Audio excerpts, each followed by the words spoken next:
അന്നൊരു ദിവസം ഒരു ബാങ്കിൽ വെച്ചൊരു അമ്മയെ കാണുകയുണ്ടായി. 300 രൂപ അക്കൗണ്ടിൽ നിന്ന് പിൻവലിക്കാനുള്ള അപേക്ഷ പൂരിപ്പിക്കണം എന്നാണ് അവരന്നെന്നോട് ആവശ്യപ്പെട്ടത്. എന്തായിരിക്കും ആ പണം കൊണ്ട് നിവർത്തിക്കാനുള്ള ആവശ്യം നമുക്കറിയില്ല.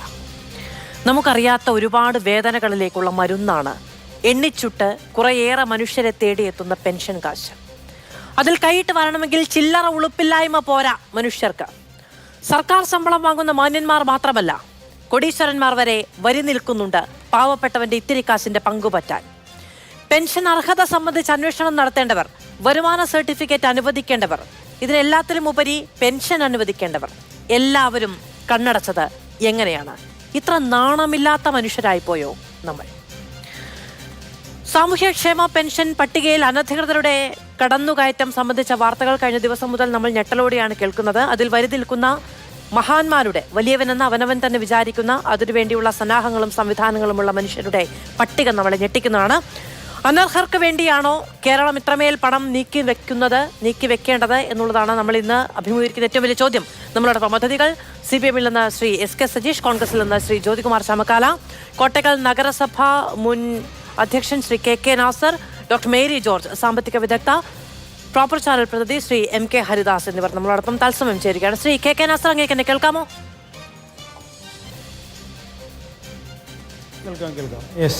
ശ്രീ KK നാസർ, ഇന്നിപ്പോ കോട്ടക്കൽ നമ്മളൊരു സാമ്പിൾ ആയിട്ട് എടുക്കുകയാണ് എങ്കിൽ 48 പേരുടെ പരിശോധന നടത്തുമ്പോൾ 30-ലേറെ മനുഷ്യർ അനർഹരാണ് ഈ പട്ടികയിലുള്ളവർ എന്നറിയുന്നു. എന്തുകൊണ്ടാണ് അങ്ങനെ സംഭവിക്കുന്നത്?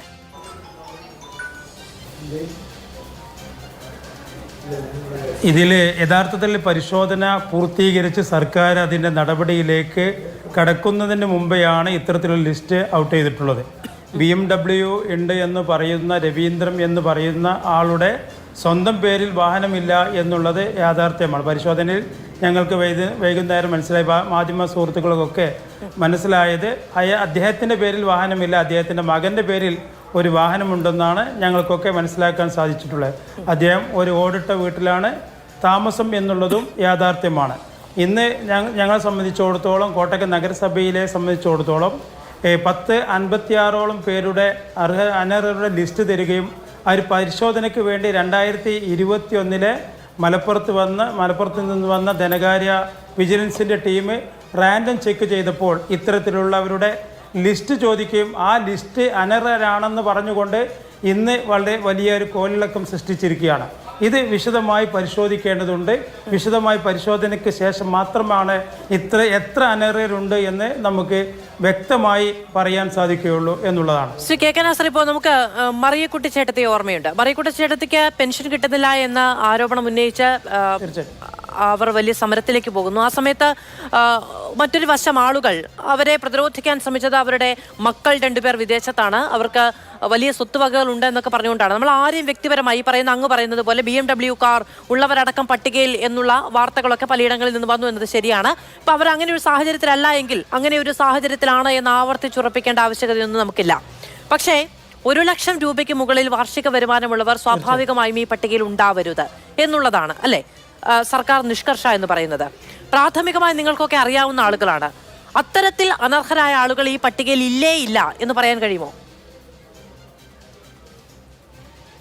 തീർച്ചയായും ഉണ്ടാവാൻ സാധ്യത കാണുന്നത്. കാരണം കോട്ടക്കൽ നഗരസഭയിൽ മാത്രം, ഞങ്ങളുടെ ചെറിയ ഒരു നഗരസഭയിൽ മാത്രം 5400 പേർക്കാണ് ഞങ്ങൾ വിവിധ ക്ഷേമ പെൻഷനുകൾ കൊടുക്കുന്നത്. ഈ ക്ഷേമ പെൻഷനുകളൊക്കെ നമ്മൾ കാലാകാലങ്ങളായി പരിഷ്കരിക്കുമ്പോൾ അതിൻ്റെ ടേംസ് ആൻഡ് കണ്ടീഷൻ മാറ്റം വരുത്തുകയാണ്. ഒരു കാലത്ത് വാർദ്ധക്യ പെൻഷൻ ഉണ്ടായിരുന്ന നിയമം എന്ന് പറയുന്നത് 60 വയസ്സ് തികയുക എന്നുള്ള ഒറ്റ മാനദണ്ഡം മാത്രമുള്ളായി. പിന്നെയാണ് നമ്മളിതിൻ്റെ വരുമാനത്തിൻ്റെ മാനദണ്ഡങ്ങളൊക്കെ വെച്ച് അത്തരത്തിലുള്ള വരുമാന മാനദണ്ഡം വെച്ചപ്പോൾ ചില ആളുകൾ പോകേണ്ടതോ അല്ലെങ്കിൽ അവർ മനഃപൂർവ്വം പോകേണ്ടതോ കണ്ടെത്തി അവരെ നമ്മൾ ലിസ്റ്റിൽ നിന്നും ഒഴിവാക്കേണ്ടതുമായിരുന്നു. ഇത്തരത്തിലുള്ള പരിപാടികളോ പ്രവർത്തനങ്ങളോ എല്ലാ മുനിസിപ്പാലിറ്റികളും നഗരസഭയിൽ കൃത്യമായി നടന്നു എന്നും ഒരു നഗരസഭക്കും പറയാൻ സാധിക്കാത്ത സാഹചര്യത്തിലാണ് അനർഹരായിട്ടുള്ള ആളുകൾ ഇത്തരത്തിലുള്ള ലിസ്റ്റിൽ കയറിക്കൂടുന്നത്. തീർച്ചയായിട്ടും അർഹരായിട്ടുള്ളവർക്ക് മാത്രമേ പെൻഷൻ കൊടുക്കാൻ പാടുള്ളൂ എന്ന കാര്യത്തിൽ ഒരു പൊതുപ്രവർത്തകരും മറ്റൊരു അഭിപ്രായം ഉണ്ടാകുമെന്ന ഒരു പ്രതീക്ഷ ഞങ്ങൾക്കില്ല. ഈ പറയുന്ന 32 പേർ അല്ലെ, ഈ 32 പേരും ഇങ്ങനെയുള്ളവരല്ല എന്നൊരു വാദം പ്രാഥമികമായി ആ ഭാഗത്തുള്ളവർ, പൊതുപ്രവർത്തകർ, ആളുകളെ വ്യക്തിപരമായി അറിയാവുന്ന ആളുകൾ എന്ന നിലയ്ക്ക് അങ്ങേക്ക് ഉത്തമ ബോധ്യമുണ്ട്? ഇല്ല, 32 പേരും അർഹരാണോ അനർഹരാണോ എന്ന് പരിശോധിച്ച ശേഷം മാത്രമേ പറയാൻ പറ്റുള്ളൂ. എന്താണെങ്കിൽ 32 പേരും അനർഹരാണെന്ന അഭിപ്രായം ഞങ്ങൾക്കില്ല. ഒന്നോ രണ്ടോ കുറച്ച് പേരൊക്കെ അനർഹരായി കയറി കൂടിയേക്കാം, അല്ലെങ്കിൽ പരിശോധനയ്ക്ക് ശേഷം. അതായത് ഒന്നോ രണ്ടോ പേരാണ് അനർഹരായവർ ആയിട്ടുള്ളത്, മറ്റുള്ളവരൊക്കെ അതായത് ഒരു 90% ആളുകളെങ്കിലും അർഹരാണ് എന്നാണ് വിചാരിക്കുന്നത്. തീർച്ചയായും ഞാൻ വിചാരിക്കുന്നത് അങ്ങനെയാണ്. കാരണം വെച്ചാൽ ഉദ്യോഗസ്ഥന്മാർ സൂക്ഷ്മമായി പരിശോധന നടത്തിയ ശേഷം, നമ്മൾ വരുമാന സർട്ടിഫിക്കറ്റ് കിട്ടിയ ശേഷം നഗരസഭ സ്റ്റാൻഡിംഗ് കമ്മിറ്റി ചെയർമാൻ അടക്കമുള്ള ആളുകൾ അത് കൗൺസിലിലേക്ക് റെക്കമെൻഡ് ചെയ്ത ശേഷമാണ് ഇത്തരത്തിലൊരു പ്രോസസ്സിങ് നടന്നു പോകുന്നത്. ഇത്തരത്തിലുള്ള കാര്യങ്ങളാണ് നഗരസഭയ്ക്ക് ചെയ്യാനുള്ളത്. ഇത് കിട്ടിയ പരിശോധനകൾ സർക്കാരിലേക്ക് ഉദ്യോഗസ്ഥന്മാർ കൊടുക്കാവുന്നതാണെന്ന് റെക്കമെൻഡ് ചെയ്ത സാധനങ്ങൾ മാത്രമേ നഗരസഭ സംസ്ഥാന സർക്കാരിലേക്ക് ഇത് പെൻഷൻ അർഹരുണ്ട് എന്ന് പറഞ്ഞ് നൽകുന്നുള്ളൂ. അല്ല, അവിടങ്ങളിലൊക്കെ പിഴവ് പറ്റിയിട്ടുണ്ടെന്നാണല്ലോ കെ നാസർ ഇപ്പോൾ വിചാരിക്കുന്നത്. ഇപ്പോൾ ഈ 32 പേരുടെ ഈ 32 പേരുടെ പട്ടിക അത് പുനഃപരിശോധിക്കേണ്ടതാണ്, അനർഹരാണ് എന്ന ഒരു തീരുമാനം എങ്ങനെയാണ് ഉണ്ടാവുന്നത്? അത് സംസ്ഥാന സർക്കാരിൻ്റെ ധനകാര്യ വകുപ്പിൽ നിന്നും അവർക്ക് കിട്ടിയിട്ടുള്ള പരാതികളിൽ മേലോ നഗരസഭയിൽ നിന്ന് അവർക്ക് കിട്ടിയ പരാതിൻ്റെ മേലിൽ അവർ നഗരസഭ അറിയാതെ വന്ന് ഇൻസ്പെക്ഷൻ നടത്തിയതിൻ്റെ അടിസ്ഥാനം 2021 അത് പ്രത്യേകം മനസ്സിലാക്കേണ്ടത് 2021 തുടങ്ങിയ ഒരു ഇൻസ്പെക്ഷൻ റിപ്പോർട്ട് കിട്ടുന്നത് ഇപ്പോഴാണെന്നുള്ളത് മനസ്സിലാക്കണം. 2021 ശേഷം അത്തരത്തിലുള്ള അതിൻ്റെ നടപടികളും മറ്റും എടുക്കേണ്ട സമയത്ത് സംസ്ഥാന സർക്കാർ അതിന് എടുത്തിട്ടുള്ള ഫൈനാൻസ് ഡിപ്പാർട്ട്മെൻറ്റ് എടുത്തിട്ടുള്ള ഒരു കമ്മ്യൂണിക്കേഷൻ നഗരസഭയുമായി ചെയ്യുകയോ അല്ലെങ്കിൽ ഇവരെ പെൻഷനിൽ നിന്നും ഒഴിവാക്കണമെന്നോ കൊടുക്കണമെന്നോ ഒരു നിർദ്ദേശവും ഈ നിമിഷം വരെ നഗരസഭയ്ക്ക് കൊടുത്തിട്ടില്ല എന്നുള്ളതാണ് ഞങ്ങൾ ഇന്ന് രേഖകൾ പരിശോധിച്ചപ്പോൾ ഉദ്യോഗസ്ഥന്മാരുമായി സംസാരിച്ചപ്പോൾ ഞങ്ങൾക്ക് മനസ്സിലാക്കാൻ സാധിച്ചത്. 2021 അപ്പോൾ എല്ലാവരിലേക്കും പോകേണ്ടതുണ്ട്. എന്നാലും ഏറ്റവും പ്രാഥമികമായ വിവരങ്ങൾ നഗരസഭാ പ്രതിനിധിയിൽ നിന്ന് കിട്ടേണ്ടതുണ്ട് എന്നുള്ളതുകൊണ്ടാണ് അധിക സമയം അദ്ദേഹത്തിൽ നിന്നത്. ശ്രീ എസ് കെ സജീഷ്, അങ്ങനെ സർക്കാരിൻ്റെ ഫിനാൻഷ്യൽ ക്ഷമിക്കണം, ശ്രീ സജീഷ് എത്രയും പെട്ടെന്ന് നമ്മളോടൊപ്പം തത്സമയം ചേരും. ഞാൻ അദ്ദേഹത്തിലേക്ക് വരാമെന്ന് വിചാരിക്കുകയും ചെയ്യുന്നു. ശ്രീ ജ്യോതികുമാർ ചാമക്കാല, നോക്കൂ, സംസ്ഥാനത്ത് ക്ഷേമ പെൻഷൻ കൊടുക്കാൻ വേണ്ടി മുണ്ട് മുറുക്കി കൊടുക്കുക എന്നൊന്നും പറഞ്ഞാൽ പോരാ, അല്ലേ? അതിലേറെ എഫേർട്ട് എടുക്കുന്നുണ്ട്, കഷ്ടപ്പെടുന്നുണ്ട്. വലിയ സാമ്പത്തിക പ്രതിസന്ധിയുടെ കാലത്ത് ഇപ്പോൾ പോലും 4 മാസത്തെ പെൻഷൻ കുടിശ്ശികയുണ്ട് എന്നുള്ളതാണ് നമുക്ക് ലഭിക്കുന്ന വിവരം. അത്രമേൽ ബുദ്ധിമുട്ടുന്ന ഒരു സാഹചര്യത്തിലാണ് സർക്കാർ കൊടുക്കുന്ന ക്ഷേമ പെൻഷൻ 1600 രൂപ കൈനീട്ടി വാങ്ങുന്നവരിൽ സർക്കാർ ഉദ്യോഗസ്ഥരുണ്ട്. 1458 പേർ സർക്കാർ ഉദ്യോഗസ്ഥരാണ്. സർവീസ് പെൻഷൻ വാങ്ങുന്നവരുണ്ട്, ജുഡീഷ്യറിയിൽ ജോലി ചെയ്യുന്നവരുണ്ട്, ഇൻഷുറൻസ് വിഭാഗത്തിൽ ജോലി ചെയ്യുന്നവരുണ്ട്, നല്ല കുടുംബ സാഹചര്യമുള്ളവർ, സാമ്പത്തിക സാഹചര്യമുള്ളവരുണ്ട് എന്നുള്ള വാർത്തകൾ വരുന്നത് സാധാരണക്കാരനെ വലിയ തോതിൽ ആശങ്കയിലാക്കുന്ന കാര്യം തന്നെയാണ്. എവിടെയാണ് ഈ പിഴവുണ്ടായതെന്നാണ് വിചാരിക്കുന്നത് പ്രതിപക്ഷം? ഇവിടെ സാമൂഹ്യ സുരക്ഷാ പെൻഷനുമായി ബന്ധപ്പെട്ട് നമ്മൾ പലപ്പോഴും തർക്കിക്കാറുണ്ട്. എത്ര രൂപയാണ് കൊടുക്കുന്നത്, ഓരോ സർക്കാരിൻ്റെ കാലത്ത് എത്ര രൂപ കൂട്ടി കൊടുത്തിട്ടുണ്ട് എന്നൊക്കെ സംബന്ധിച്ച് പലപ്പോഴും തർക്കം ഉണ്ടാകാറുണ്ട്. ഇവിടെ 2017 മുതൽ 2020 വരെയുള്ള സാമ്പത്തിക വർഷത്തെ സാമൂഹ്യ സുരക്ഷാ പെൻഷൻ വിതരണവുമായി ബന്ധപ്പെട്ട് CAG പഠനം നടത്തി.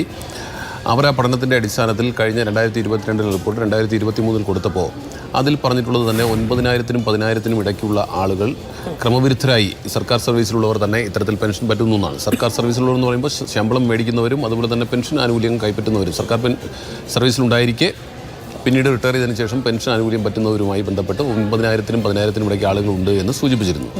അതിൻ്റെ തുടർച്ച എന്നവണ്ണമാണ് അന്ന് ആ റിപ്പോർട്ടിനെ സംസ്ഥാന സർക്കാർ എതിർക്കുകയാണ് ചെയ്തത്. CAG റിപ്പോർട്ടിനെ സംസ്ഥാന സർക്കാർ എതിർത്തിരുന്നു. ഏകദേശം പ്രതിവർഷം 37 കോടി രൂപയുടെ നഷ്ടമുണ്ടാകുന്നുണ്ട് എന്നാണ് ഈ 3 വർഷങ്ങളായിട്ട് ഉണ്ടായിട്ടുണ്ട് എന്നാണ് CAG റിപ്പോർട്ട് ചെയ്തിരുന്നത്. അതിൽ തെറ്റുണ്ടെങ്കിൽ നമ്മുടെ ടീച്ചർ തിരുത്തുകയും ചെയ്യും.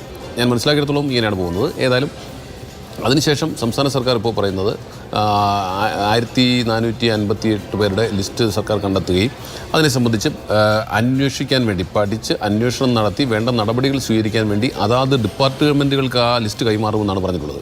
ഇവിടെ 2 വിഷയമാണ് നമ്മുടെ മുമ്പിലുള്ളത്. ഒന്ന്, സർക്കാർ സർവീസിലുള്ളവർ അല്ലെങ്കിൽ പെൻഷൻ ലഭിച്ചുകൊണ്ടിരിക്കുന്നവർ ഇത്തരത്തിൽ സർക്കാരിൻ്റെ ഇൻഫർമേഷൻ കേരള മിഷൻ നടത്തിയ പരിശോധനയിലൂടെ 1458 പേരെ കണ്ടെത്തിയിരിക്കുന്നു.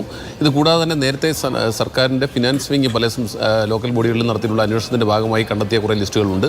അതിൻ്റെ ഭാഗമായിട്ടുള്ള കണക്കുകളെ സംബന്ധിച്ചാണ് നമ്മളിപ്പോൾ കോട്ടയ്ക്കൽ മുനിസിപ്പാലിറ്റിയുമായി ബന്ധപ്പെട്ട വിഷയം ചർച്ച ചെയ്യുന്നത്. അപ്പോൾ ഇത് രണ്ടാണ്. കോട്ടയ്ക്കൽ മുനിസിപ്പാലിറ്റിയിലെ 52 പേരുടെ പരിശോധിച്ചപ്പോൾ 48 പേരും 42 പേരുടെ പരിശോധിച്ചപ്പോൾ 38 പേരും ക്രമവിരുദ്ധരായി പെൻഷൻ ആനുകൂല്യം പറ്റുന്നു എന്നാണ് കണ്ടിട്ടുള്ളത്. അപ്പോൾ ഇത് രണ്ട് വിഷയമാണ്. സാധാരണക്കാരെ കൊടുക്കുന്ന പെൻഷനെ സംബന്ധിച്ചാണ് നഗരസഭകൾ വഴി നമ്മൾ ചർച്ച ചെയ്തുകൊണ്ടിരിക്കുന്നത്. സർക്കാർ സർവീസിലുള്ളവർ അനധികൃതമായി കൈപ്പറ്റിയ പെൻഷനെ സംബന്ധിച്ചാണ് CNRG കണ്ടെത്തലും തുടർന്ന് ഇൻഫർമേഷൻ കേരള മിഷൻ നടത്തിയിട്ടുള്ള പരിശോധനയിൽ കണ്ടെത്തിയിട്ടുള്ള 1458 പേരും. അപ്പോൾ ഇവിടെ സർക്കാരിനെ സംബന്ധിച്ച് നേരത്തെ തന്നെ CNRG പറയുകയും തുടർ നടപടി എന്ന നിലയിൽ സർക്കാർ അതിലേക്ക് പോവുകയും ചെയ്തിരിക്കുന്നു, കണ്ടെത്തിയിരിക്കുന്നു. ശരി, നല്ല കാര്യം.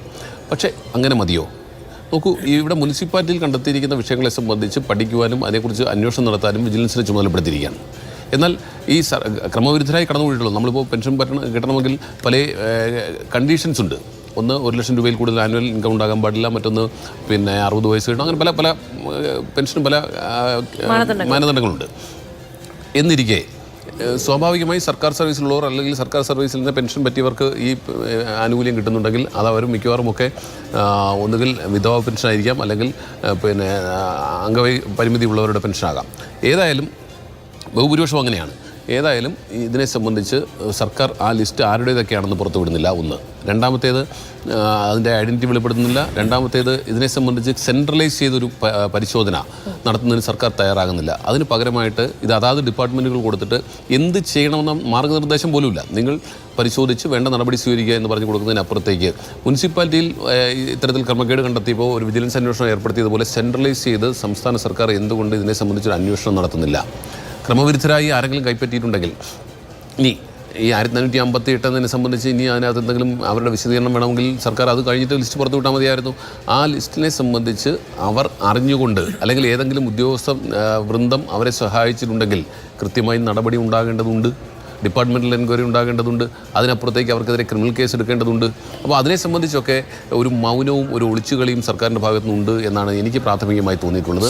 തീർച്ചയായിട്ടും ഇതിനെ സംബന്ധിച്ച് സാധാരണക്കാർക്ക് ലഭിക്കേണ്ട പെൻഷനെ സംബന്ധിച്ച് ഒരു കാരണവശാലും ഇത്തരത്തിൽ അത് ഡൈവേർട്ട് ചെയ്യപ്പെടാൻ പാടില്ല. അനർഹരുടെ കൈകളിലേക്ക് പോകാൻ പാടില്ല. സർക്കാരിൽ ഉണ്ടായിരുന്നവർ അല്ലെങ്കിൽ സർവീസിലുള്ളവർ തന്നെ ഇങ്ങനെ പെൻഷൻ ആനുകൂല്യങ്ങൾ കൈപ്പറ്റുന്നു എന്നുള്ളത് ഒരിക്കലും വെച്ചംഗീകരിക്കാൻ കഴിയുന്ന കാര്യവുമല്ല. ഡോക്ടർ മേരി ജോർജ്, നോക്കൂ, നമ്മുടെ സംസ്ഥാനം, നമ്മുടെ സമൂഹത്തിലെ നമ്മുടെ സഹജീവികളുടെ അതിൽ അവശത അനുഭവിക്കുന്നവരെ കൈപിടിച്ച് നമ്മളോടൊപ്പം ചേർത്ത് നിർത്താൻ വേണ്ടി മറ്റുള്ളവരിൽ നിന്ന് നടക്കുന്നത് നമ്മൾ ഇന്ധന സെസ്സടക്കം കൊടുക്കുന്നുണ്ട് അല്ലേ? അപ്പോൾ അങ്ങനെ അതിൽ നിന്നെല്ലാം പെറുക്കിയെടുത്ത് ഉറുമ്പ് അരിമണി ശേഖരിക്കുന്നത് പോലെ എടുത്ത് മറ്റുള്ളവർക്ക് വേണ്ടി താങ്ങും തണലുമായി കൊടുക്കുന്ന പണമാണ്. അതിൽ കൃത്യത വരുത്തുക എന്ന് പറയുന്നത് ആരുടെ ഉത്തരവാദിത്തമാണ്? മധു, അത് തീർച്ചയായിട്ടും ഗവൺമെൻറ്റിൻ്റെ ഉത്തരവാദിത്തമാണ്. അതിന് ഉത്തരവാദപ്പെട്ട വകുപ്പിൻ്റെ ഉത്തരവാദിത്തം കൂടിയാണ്. ഇവിടെ ഞാനൊരു കാര്യം പറയട്ടെ, ഇതുവരെ പാനലിസ്റ്റുകൾ ആരും പറയാത്ത കാര്യം. അതായത് 2022 CAG ഇത്തരം വിശദീകരണം നൽകിക്കൊണ്ട് റിപ്പോർട്ട് മേശപ്പുറത്ത് വയ്ക്കുന്നത്. അത് ഏത് ഓഡിറ്റ് റിപ്പോർട്ടാണ്? Performance audit on direct benefit transfer of social security pension scheme report 7 government of Kerala എന്ന് പറഞ്ഞിട്ടാണ് ആ റിപ്പോർട്ട് CAG വയ്ക്കുന്നത്.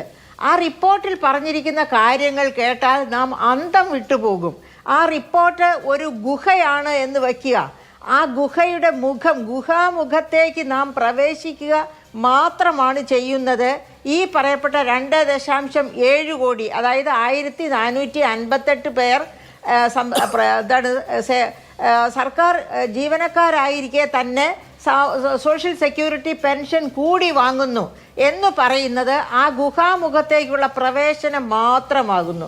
ആ റിപ്പോർട്ട് മുഴുവൻ എടുത്തു നോക്കിയാലാണ് യഥാർത്ഥ ഭാവം എന്താണ്, എത്ര വൈകൃതമാണ്, എത്ര മനസ്സിലാവുന്നത്. അപ്പൊ ഉദാഹരണത്തിന് ഞാൻ ഒരു കാര്യം ഞാൻ പ്രത്യേകം പറയട്ടെ.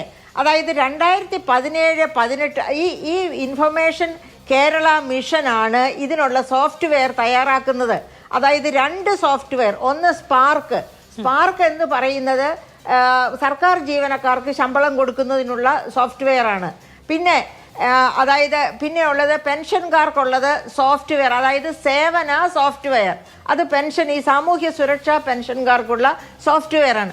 രണ്ടും പ്രൊവൈഡ് ചെയ്യുന്നത് IKM ഇൻഫർമേഷൻ കേരള മിഷനാണ്.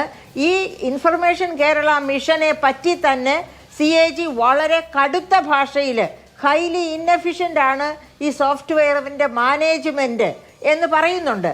അത് കഴിഞ്ഞ് ഒരു കാര്യം ഞാൻ പ്രത്യേകമായിട്ട് പറയട്ടെ. അതായത് ഈ സോഫ്റ്റ്വെയർ അതായത് 6,79,585 ട്രാൻസാക്ഷൻസ്, അതായത് പെൻഷൻ ട്രാൻസാക്ഷൻസ് 2017-18 മുതൽ 2020-21 വരെ ഗവൺമെന്റിലേക്ക് കൈമാറുന്നു. അതായത് പിന്നെ പല വകുപ്പുകൾക്കായിട്ട് കൈമാറുന്നു.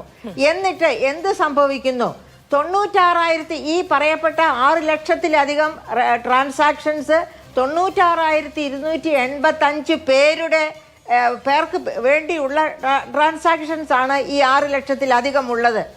പക്ഷേ 2021 CAG കണ്ടെത്തുന്നു ഈ 96,285 പേരിൽ തന്നെ മരിച്ചവർ ഉണ്ടായിരുന്നു. ആ മരിച്ചവരുടെ ലിസ്റ്റ് അതത് സമയം കണ്ടുപിടിക്കാത്തത് കൊണ്ട് 2021 വരെയുള്ള കാലഘട്ടത്തിൽ തന്നെ 118.16 കോടി രൂപ ഖജനാവിന് നഷ്ടമായി. മാധു തന്നെ നേരത്തെ സൂചിപ്പിച്ചതുപോലെ എണ്ണിപ്പെറുക്കിയെടുക്കുന്ന പൈസ എന്ന് വെച്ചാൽ നമ്മൾ social security pension fund limited വഴി കടമെടുക്കുന്ന പൈസ കൂടി ഇതിനകത്തുണ്ടെന്ന് ഓർക്കണം, ഈ സാമൂഹ്യ സുരക്ഷാ പെൻഷൻ കൊടുക്കുക. അപ്പോൾ അങ്ങനെ കടമെടുത്ത പൈസയുടെ ഈ 118 കോടി 16 ലക്ഷം കടമെടുത്തതിൻ്റെ പേരിൽ ഇൻട്രസ്റ്റ് ആയിട്ട് തന്നെ കൊടുക്കുന്നു 87 ലക്ഷം രൂപ. അപ്പോൾ ഏകദേശം 119 കോടിയിലധികം രൂപ മരിച്ചവർക്ക് പെൻഷൻ കൊടുക്കാൻ ഈ 2017, 18, 21 കാലഘട്ടത്തിൽ പ്രയോജനപ്പെടുത്തി. എങ്ങനെ ഈ റിപ്പോർട്ട് 2022 മേശപ്പുറത്ത് വെച്ചെങ്കിലും ഗവൺമെന്റ് ആക്ഷൻ എടുക്കുന്നത് ഈ 2024 ഓർക്കണം മാധു. അതിനോട് ഇടകൊണ്ട് ഈ മരിച്ചവർക്ക് തന്നെ പെൻഷൻ കൊടുത്തിട്ടുണ്ട്, അതുപോലെ അതിനുശേഷം മരിച്ചവർക്കും പെൻഷൻ കൊടുത്തിട്ടുണ്ടാകും. ഇപ്പൊ എന്താണ് ചെയ്തത്?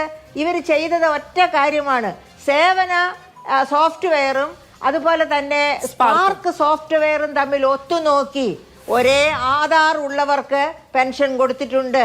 അത് മരിച്ചവർ അങ്ങനെയാണ് ഇപ്പൊ സർവീസിലിരിക്കുന്നവരുടെ ഈ പെൻഷൻ. ആ ഒറ്റ മേഖല മാത്രമേ സംസ്ഥാന സർക്കാർ ഇതുവരെ പഠിച്ചിട്ടുള്ളൂ.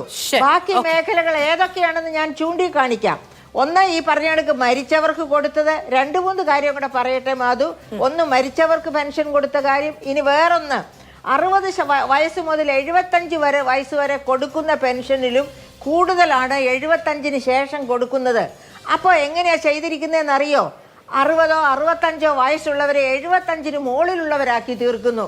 മാധു, ഒരു കാര്യം ശ്രദ്ധിക്കൂ, അങ്ങനെ മാറ്റി വെക്കണമെങ്കിൽ തദ്ദേശ സ്വയംഭരണ സ്ഥാപനങ്ങളിലെ ഉദ്യോഗസ്ഥര് അവരെല്ലാം ഒന്ന് ചേർന്നാൽ മാത്രമേ ഈ വയസ്സ് കുറഞ്ഞവരെ വയസ്സ് കൂടിയവരുടെ പട്ടികയിലേക്ക് ചേർക്കാൻ പറ്റൂ. അപ്പൊ ഇവിടെ മനഃപൂർവമായ തിരിമറി നടന്നിട്ടുണ്ട് എന്നുള്ളത് യാതൊരു സംശയവുമില്ല. അതുപോലെയുള്ള അഴിമതിയും കെടുകാര്യസ്ഥതയും ഉണ്ടായി എന്ന തിരിച്ചറിവിൽ നിന്നാണ് സർക്കാർ ഇപ്പോൾ വിജിലൻസ് അന്വേഷണത്തിന് ശുപാർശയും ചെയ്തിരിക്കുന്നത്. ഞാൻ അങ്ങിലേക്ക് വരാം. ശ്രീ എം കെ ഹരിദാസ്, ഇപ്പോൾ സംസ്ഥാനത്തിന് വലിയ തോതിലുള്ള സാമ്പത്തിക പ്രയാസമുണ്ട് എന്നുള്ളത് നമുക്ക് എല്ലാവർക്കും അറിയാവുന്ന ഒന്നാണ്.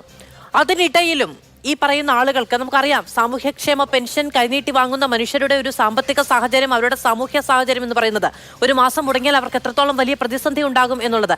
ഇത് കൃത്യമായി നടപ്പിലാക്കുകയാണെങ്കിൽ സർക്കാർ തന്നെ ഇത്രയും വലിയ ബാധ്യതയുണ്ടാകില്ല എന്നിരിക്കെ ആരുടെ വീഴ്ചയാണ്? എന്തുകൊണ്ടാണ്? അതാ ഇപ്പോൾ ശ്രീ കെ നാസർ നിഷേധിക്കുന്നുണ്ട് അവിടെ ഇത്രയും അധികം ആളുകൾക്ക് 7ാം വാർഡിലുള്ള പരിശോധനയിൽ 32 പേർക്ക് 38 പേർക്ക് അനധികൃതമായാണ് ഇത് കിട്ടുന്നത് എന്നുള്ളത് അങ്ങനെയല്ല എന്നുള്ളത്. അപ്പോൾ ഇതിൽ ആരൊരു ഉറപ്പ് വരുത്തും? അനർഹരുണ്ടോ, അർഹരാണോ? അർഹരെ തന്നെയാണ് ഇപ്പോൾ ഒഴിവാക്കാൻ ശ്രമിക്കുന്നത്. മറ്റു കാര്യങ്ങളിൽ ആരുറപ്പ് വരുത്തും?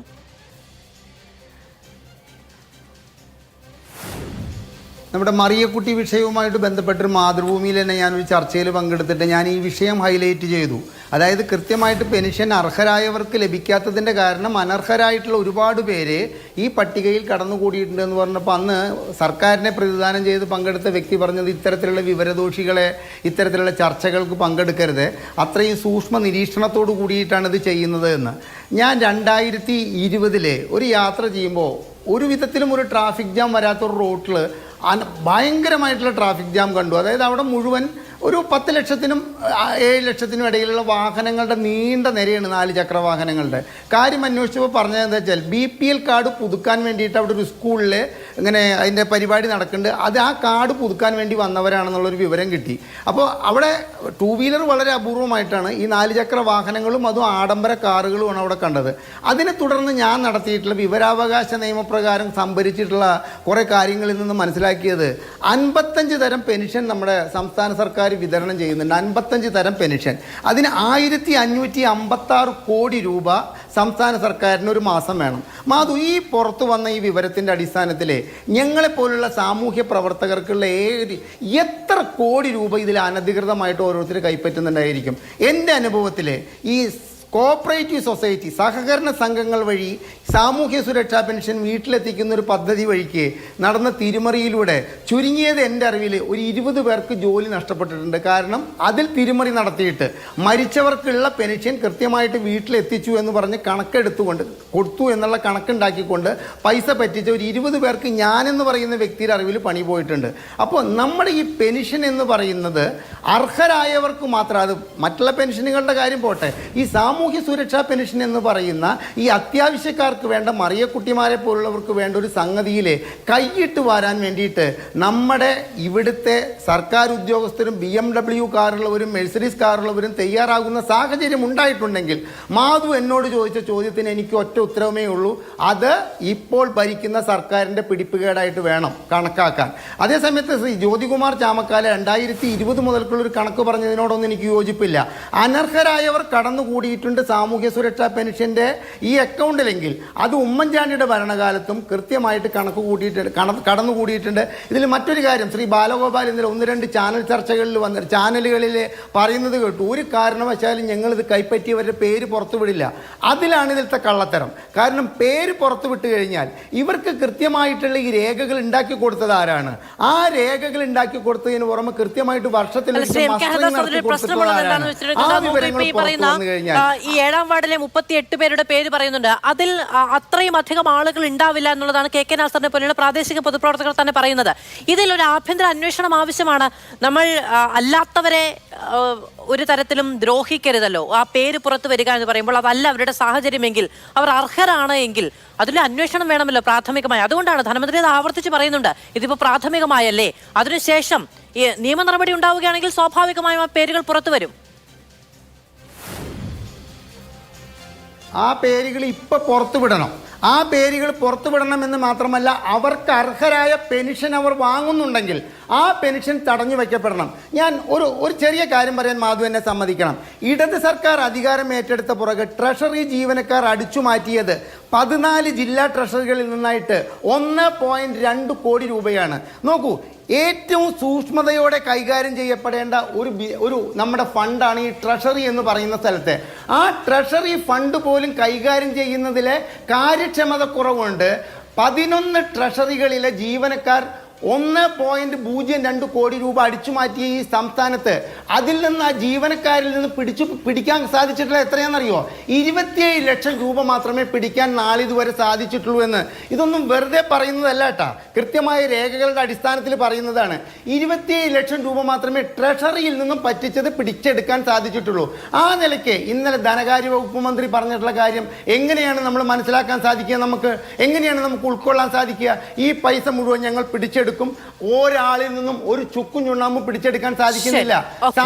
കാരണം സർക്കാർ ജീവനക്കാർ അവർ ചെയ്യുന്ന തെറ്റുകൾ എന്തായിരുന്നാലും അവർക്കെതിരെ നടപടിയെടുത്താൽ ഇവിടെ സംഭവിക്കാൻ പോകുന്നത് അവരുടെ ട്രേഡ് യൂണിയൻ എന്ന് പറയുന്ന പ്രസ്ഥാനം ഇളകിക്കഴിഞ്ഞാൽ ഉണ്ടാകുന്ന ഭവിഷ്യത്തിനെ കുറിച്ച് നല്ല ബോധമുള്ള മന്ത്രി മാധു ഉദ്ദേശിച്ച നിലയിലല്ല ഇന്നലെ മറുപടി പറഞ്ഞിട്ടുള്ളത്.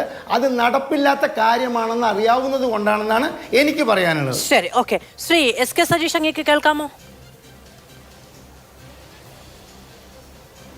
എനിക്ക് നന്നായി കേൾക്കാം. ഞാൻ ഏതാണ്ട് അരമണിക്കൂറായി കേട്ടുകൊണ്ടിരിക്കുകയാണ്. ശ്രീ SK സജീഷ്, അങ്ങനെയുള്ള ആശയവിനിമയത്തിൽ ഒരു സാങ്കേതിക പ്രശ്നമുണ്ട്, പെട്ടെന്ന് പരിഹരിക്കാം എന്ന് എന്നോട് പ്രൊഡ്യൂസർ പറഞ്ഞതുകൊണ്ടാണ് ഞാൻ അത് പരിഹരിക്കുന്നത് വരെ വെയിറ്റ് ചെയ്തത്. മാത്രമല്ല എല്ലാവരിലേക്കും ഓരോ തവണയെ പോയിട്ടുള്ളൂ, അങ്ങയുടെ ഒരു അവസരവും ഹനിക്കപ്പെട്ടിട്ടുമില്ല. അല്ല 1 മണിക്കൂർ ചർച്ചയിൽ 4 പേർ പറയാവുന്ന കാര്യങ്ങളൊക്കെ അരമണിക്കൂർ എടുത്ത് പറഞ്ഞു കഴിഞ്ഞിട്ടുണ്ട്. അതിലെനിക്ക് പരാതിയില്ല. ഇനി എനിക്ക് പറയാനുള്ള കാര്യങ്ങൾ പറയാൻ അനുവദിക്കണമെന്ന് മാത്രമേ ഉള്ളൂ. ശരി, ശ്രീ എസ് കെ സജിസ്ത, നോക്കൂ, പ്രാഥമികമായി ഈ സംഭവം ഇത് ധനമന്ത്രാലയം തന്നെ തിരിച്ചറിയുകയും ഇൻസ്പെക്ഷൻ വിഭാഗം കണ്ടെത്തുകയും 1458 സർക്കാർ ജീവനക്കാർ തന്നെ ഈ ക്ഷേമ പെൻഷൻ കൈപ്പറ്റുന്നു എന്ന് തിരിച്ചറിയുകയും ചെയ്തതാണ്. അതിൽ ആഭ്യന്തര അന്വേഷണം ഡിപ്പാർട്ട്മെന്റ് മുഖേന നടപ്പിലാകുമെന്ന് ധനമന്ത്രി പറഞ്ഞതുമാണ്. അതിനിടയിലാണ് ഈ നല്ല ജീവിത സാഹചര്യമുള്ള ആളുകൾ മാനദണ്ഡങ്ങൾ ലംഘിച്ചുകൊണ്ട് ഈ പട്ടികയിൽ കടന്നുകൂടിയിട്ടുണ്ടെന്ന് അടക്കമുള്ള വാർത്തകൾ വരികയും മറ്റു വിവരങ്ങൾ വരികയും ചെയ്യുന്നത്. ഇതിൽ നോക്കൂ, ഇത് കുറെ വർഷങ്ങളായുള്ള കെടുകാര്യസ്ഥതയുടെ പേരിലാണ് എന്നുള്ളതാണ് പ്രശ്നം. ഇപ്പൊ വിജിലൻസ് അന്വേഷണം നടത്താൻ സർക്കാർ തന്നെ ശുപാർശ ചെയ്യുന്നത് ഇതിൽ അഴിമതി ഉണ്ടായിട്ടുണ്ട് എന്ന തിരിച്ചറിവിൽ നിന്നുകൊണ്ടാണ്. അങ്ങനെ ഒരു അഴിമതി ഉണ്ടായിട്ടുണ്ടെന്ന് ഒരു സർക്കാർ തന്നെ തിരിച്ചറിയുന്നുണ്ടെങ്കിൽ ജനം ആരോട് ചോദിക്കണം?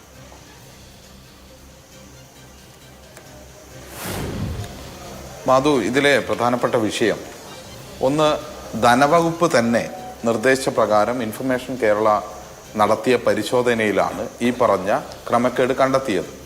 ആ ക്രമക്കേടിൻ്റെ ഭാഗമായി നേരത്തെ സൂചിപ്പിക്കപ്പെട്ട പോലെ തന്നെ 1458ഓളം സർക്കാർ ഉദ്യോഗസ്ഥന്മാർ, ഗസറ്റഡ് റാങ്കിൽ ഉൾപ്പെടെയുള്ള ആളുകൾ ചിലർ ഈ തരത്തിൽ പാവപ്പെട്ടവർക്ക് വിതരണം ചെയ്യുന്ന ക്ഷേമ പെൻഷൻ വാങ്ങുന്നുണ്ട് എന്ന വിവരം ലഭിക്കുകയാണ്. തുടർന്നാണ് കൂടുതൽ വിശദമായ പരിശോധനയിലേക്ക് പോകുന്നത്. ആ പരിശോധന ഇനിയും തുടരുകയും ചെയ്യും. അതിനിടയിൽ കോട്ടക്കൽ നഗരസഭയ്ക്കകത്ത് നടത്തിയ ഒരു പരിശോധനയിൽ 42 പേരെ പരിശോധിക്കുമ്പോൾ 38 പേരും അനർഹരാണ് എന്ന് കണ്ടെത്തുന്നു. അതിൽ തന്നെ BMW കാർ ഉൾപ്പെടെ ഉപയോഗിക്കുന്ന ആളുകളുണ്ട് എന്നതും വിവരം പുറത്തു വരുന്നു.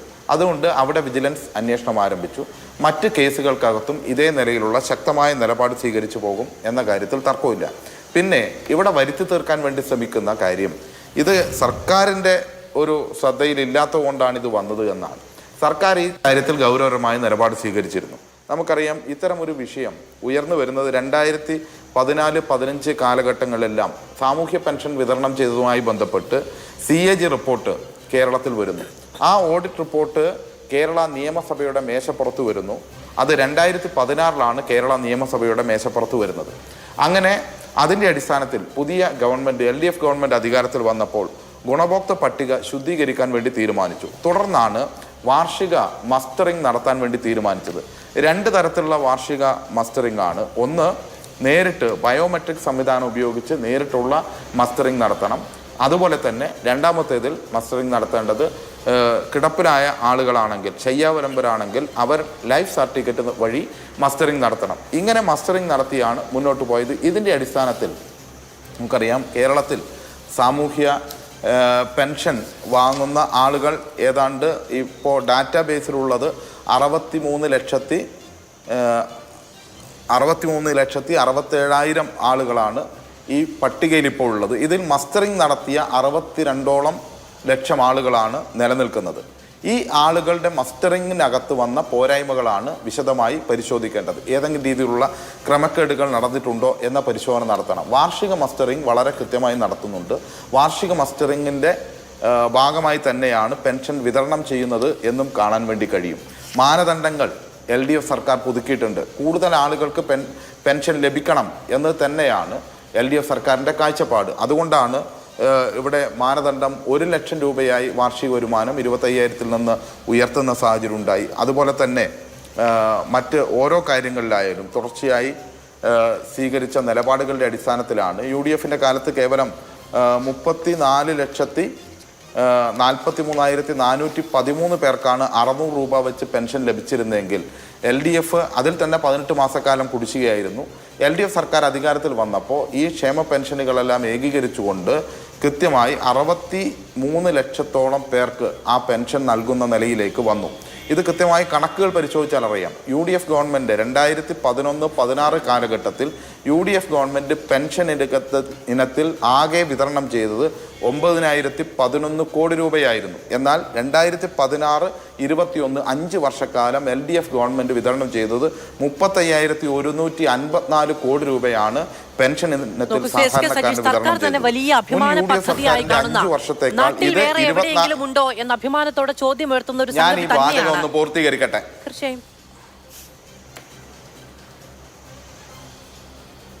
അല്ല, എന്നാ പിന്നെ നിങ്ങളങ്ങ് പറഞ്ഞോ.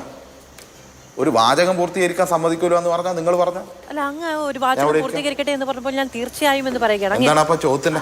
അല്ല, അങ്ങ് ആദ്യഘട്ടം മുതൽ ഇത്രയും അസ്വസ്ഥനാവേണ്ട കാര്യമില്ല. എനിക്ക് അങ്ങ് പറയുന്നത് തടസ്സപ്പെടുത്തണമെന്നോ എന്നൊന്നും ഇപ്പൊ തന്നെ അസ്വസ്ഥന ഒരു ചർച്ചയിൽ അരമണിക്കൂർ ഒരു ചർച്ചക്കകത്ത് അഞ്ചു പേരുള്ള ഒരു ചർച്ചയിൽ അഞ്ചാമത് സംസാരിക്കുന്നയാൾ സ്വാഭാവികമായും ശ്രീ എസ് കെ സതീഷിന് പകരം ശ്രീ ജ്യോതികുമാർ ചാമക്കാലയായിരുന്നെങ്കിലും അങ്ങനെ തന്നെ സംഭവിക്കുള്ളൂ. ഇപ്പൊ തന്നെ അങ്ങ് 7:53 സംസാരിച്ചു തുടങ്ങി. 58 5 മിനിറ്റിന് ശേഷമാണ് ഞാൻ ഇടപെടുന്നത്. അത്ര അങ്ങ് ആദ്യമായി ടെലിവിഷൻ ചർച്ചകളിൽ ഇരിക്കുന്ന ഒരാളല്ല. ഞാൻ പറയട്ടെ, എന്തിനാണ് ഈ തർക്കിക്കുന്നത്? അല്ല, ഒരു കാര്യം, ചില കാര്യങ്ങൾ വ്യക്തമാക്കാൻ എന്താണ് ഈ പാനലിന്റെ പ്രത്യേകത? നിങ്ങൾ വിവിധ രീതിയിൽ സർക്കാരിനെതിരായി കൂടി ഈ വിഷയത്തെ തിരിക്കാൻ സർക്കാർ എടുത്ത ഒരു നിലപാടിലൂടെ സർക്കാർ ശക്തമായി മുന്നോട്ട് പോകാൻ ആഗ്രഹിക്കുന്ന തെറ്റായ നിലയിൽ ആരെങ്കിലും ഈ പെൻഷനകത്ത് കടന്നുകൂടിയിട്ടുണ്ടെങ്കിൽ അവരെ കടന്നുപിടിക്കാൻ സ്വീകരിച്ച നിലപാട് സ്വീകരിക്കുന്നതിനെ മറ്റൊരു രീതിയിൽ വ്യാഖ്യാനിക്കാൻ വേണ്ടി വിവിധ തലങ്ങളിൽ സർക്കാരിനെ ആക്രമിക്കാൻ വേണ്ടി കഴിയുന്ന ആളുകളെ അണിനിരത്തിക്കൊണ്ട് ഒരു പാനൽ രൂപീകരിക്കുക. അതിൽ ഞാൻ തന്നെ അത്ഭുതപ്പെടുന്ന 5 പേരുള്ള പാനൽ, 4 പേരും എങ്ങനെ സംസാരിക്കുമെന്ന് എനിക്ക് നന്നായിട്ടറിയാം. അങ്ങനെ വരുന്ന ഒരു പാനലിനകത്ത് നിശബ്ദമായി അരമണിക്കൂർ ഇരുന്ന് കേൾക്കുക. എല്ലാ വേർഷനിലും തെറ്റായ കാര്യങ്ങൾ പലരും അവതരിപ്പിക്കുന്നു, ശരിയായ കാര്യങ്ങളും ഉണ്ടാകും. ആ തെറ്റായതും ശരിയായതും ഞങ്ങൾക്ക് ക്ലാരിറ്റി വരുത്തേണ്ടതുമായ കാര്യങ്ങൾ ക്ലാരിറ്റി വരുത്തുമ്പോൾ ഇടതുപക്ഷ ജനാധിപത്യ മുന്നണിയുടെ കാലവും UDFന്റെ കാലവും ജനങ്ങൾ അറിഞ്ഞിരിക്കണം.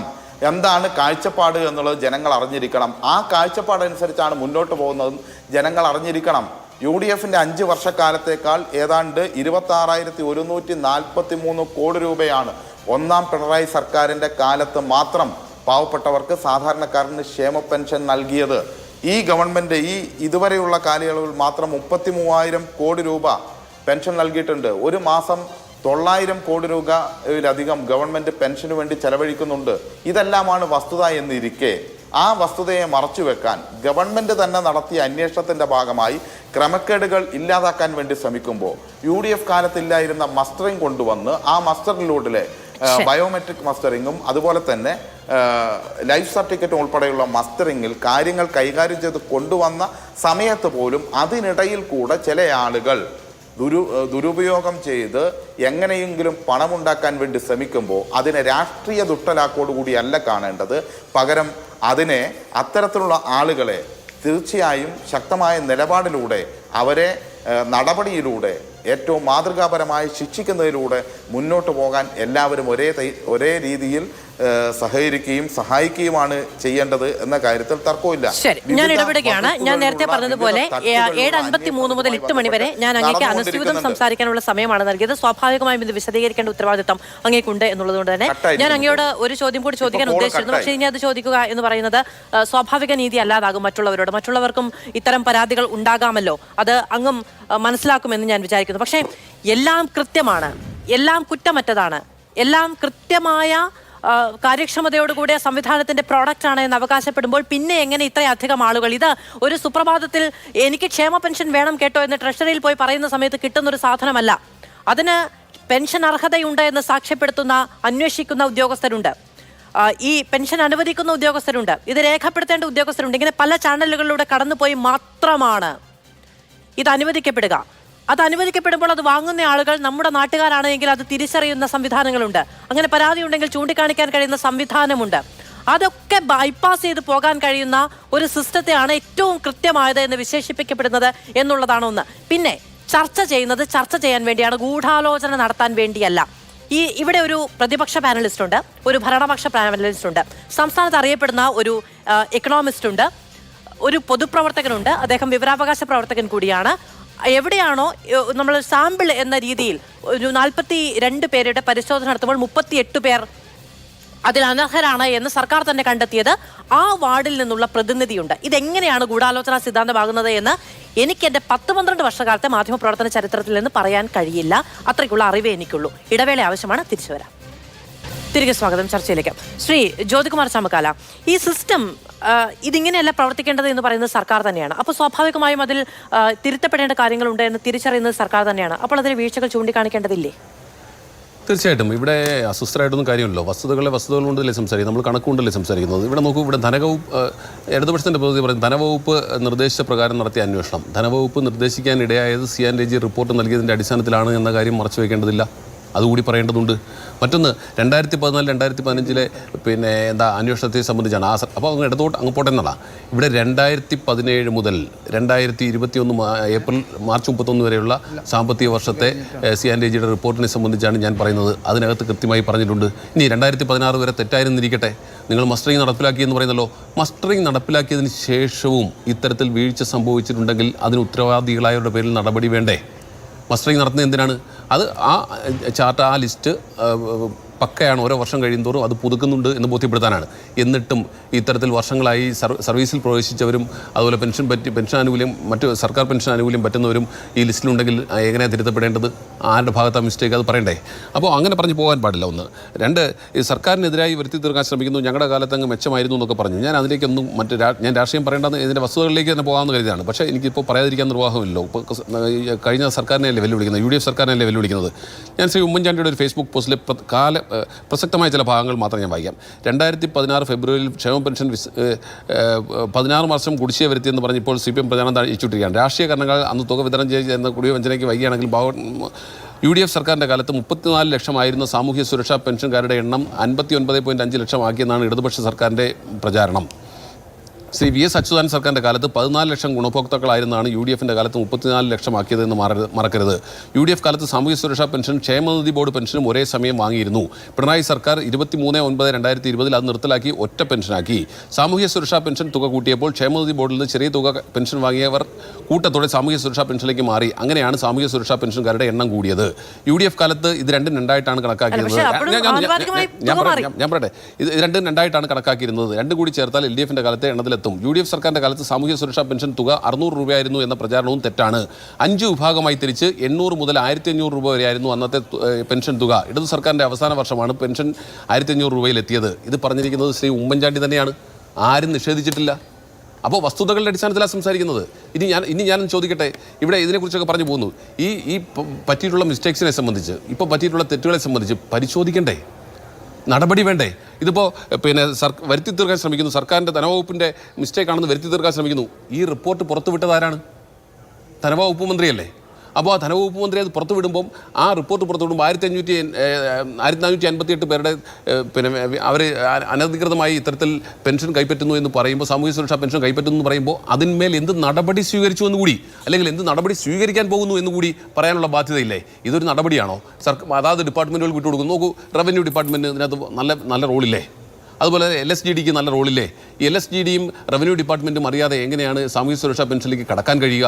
എന്നിരിക്കെ അതാത് ഡിപ്പാർട്ട്മെൻറ്റിൽ ഇപ്പോൾ ഏറ്റവും കൂടുതൽ വന്നിട്ടുള്ള ഹെൽത്തിൽ നിന്നാണ് ഇത്തരത്തിൽ അനധികൃതമായി ഇത് പറ്റിയിട്ടുള്ളത്. രണ്ടാമത് വന്നിട്ടുള്ളത് ജനറൽ എഡ്യൂക്കേഷനിൽ നിന്നാണ്. അപ്പോൾ അങ്ങനെയുള്ളവരെ അതാത് ഡിപ്പാർട്ട്മെൻറ്റിലേക്ക് വിട്ടുകൊടുത്താൽ അവിടെ കൊണ്ട് അവസാനിക്കുമോ? എന്തുകൊണ്ട് ഇപ്പോൾ നമ്മുടെ ധനകാര്യ വകുപ്പിൻ്റെ ഇൻസ്പെക്ഷൻ ടീം കണ്ടെത്തിയതുപോലെ, നമ്മുടെ ഇപ്പോൾ നഗരസഭയിൽ, കോട്ടക്കൽ നഗരസഭയിൽ ഉൾപ്പെടെ കണ്ടെത്തിയതുപോലെ അതിന്മേലെടുക്കുന്ന നടപടി പോലെ സംസ്ഥാന സർക്കാർ ഓവറാൾ ഇതിനെക്കുറിച്ച് നടപടിയെടുക്കുന്നില്ല. ശ്രീ ഹരിദാസ് പറഞ്ഞതിനെക്കുറിച്ച് എനിക്ക് അഭിപ്രായമുണ്ട്. ഞാൻ ഒറ്റ കാര്യം അദ്ദേഹം പറഞ്ഞ 2020 ഞാൻ അങ്ങനെ പറഞ്ഞിട്ടേ ഇല്ല. സാമൂഹ്യ സുരക്ഷാ പെൻഷനുമായി ബന്ധപ്പെട്ട് എവിടെയെങ്കിലും കൃത്രിമം നടന്നിട്ടുണ്ടെങ്കിൽ അത് ആരുടെ കാലത്തായാലും തുടക്കം മുതൽ പരിശോധിക്കണം, ഒരു തർക്കവും വേണ്ട. ശ്രീ KK നാസർ, നോക്കൂ, ഇപ്പോൾ ഈ കോട്ടക്കൽ 7-ാം വാർഡിലെ 42 പേരിൽ 38 പേർ എന്ന് പറയുന്ന കാര്യം അങ്ങ് നിഷേധിച്ചിരിക്കുന്നു. അതിൽ ഒരാൾ മരിച്ചുപോയ ഒരാളുണ്ട് എന്നതടക്കമുള്ള കാര്യങ്ങൾ പുറത്തു വരികയാണ്. ഇത് നോക്കുന്നത് വളരെ പ്രാദേശികമായി തിരിച്ചറിയേണ്ടതും തിരുത്തേണ്ടതുമായ കാര്യങ്ങളാണ്. അത് സർക്കാർ ഒരു രേഖ, ഒരു ലിസ്റ്റ് കൊടുക്കുന്ന സമയത്ത് എല്ലാവരും അങ്ങനെയല്ല എന്ന് പറഞ്ഞ് അതിനെ പ്രതിരോധിക്കാൻ ശ്രമിക്കുക എന്ന് പറയുന്നത് കുറച്ച് ബാലിശമായി പോകില്ലേ? അതിനപ്പുറത്തേക്ക് ഈ വീഴ്ചയുണ്ടായത് എവിടെയാണ് എന്ന് സംബന്ധിച്ച് നഗരസഭ കൃത്യമായി പരിശോധിക്കണ്ടേ? തീർച്ചയായിട്ടും നഗരസഭ ഇന്ന് ചെയർപേഴ്സണും സെക്രട്ടറിയും അടങ്ങുന്നവർ മാധ്യമങ്ങളോടും നിങ്ങളോടൊക്കെ പറഞ്ഞത് അത് വളരെ വ്യക്തമായിട്ട് പരിശോധിക്കുകയും ആവശ്യമായ നടപടി സ്വീകരിക്കുകയും കോട്ടക്കൽ നഗരസഭയിലെ 5400ഓളം വരുന്ന പെൻഷനുകളെക്കുറിച്ച് വ്യക്തമായി പരിശോധിച്ച് റിപ്പോർട്ട് കൊടുക്കുമെന്നിട്ടുള്ളതാണ് ഇന്ന് നഗരസഭാ ചെയർപേഴ്സണും സെക്രട്ടറി അടക്കമുള്ള സ്റ്റാൻഡിംഗ് കമ്മിറ്റി ചെയർമാനും അടക്കമുള്ളവർ ഇന്ന് വ്യക്തമാക്കിയില്ല. ഞാൻ പറഞ്ഞു വരുന്നത് 2021 റിപ്പോർട്ട് അടിസ്ഥാനത്തിലാണ് ഇന്നത്തെ റിപ്പോർട്ട് സംസ്ഥാന സർക്കാർ പുറത്തുവിട്ടതെങ്കിൽ ഈ 3 വർഷക്കാലത്തിനിടയിൽ എന്ത് നടപടിയാണ് സംസ്ഥാന സർക്കാർ എന്ത് നടപടിയാണ്, എന്ത് നിലപാടാണ് ഇതിലെടുത്തിട്ടുള്ളതെന്ന് നമ്മൾ മനസ്സിലാക്കേണ്ടത്. ഇന്ന് വരേക്ക് ഇത്തരത്തിലുള്ള കണ്ടുപിടിച്ച് എന്ന് പറയുന്നവരുടെ ലിസ്റ്റിൽ ഇന്ന നടപടി സ്വീകരിക്കണം എന്ന് പറഞ്ഞുകൊണ്ട് ഒരു ഡയറക്ഷനോ ഒരു ലെറ്ററോ നഗരസഭയ്ക്ക് നൽകുകയോ ചെയ്തിട്ടില്ല.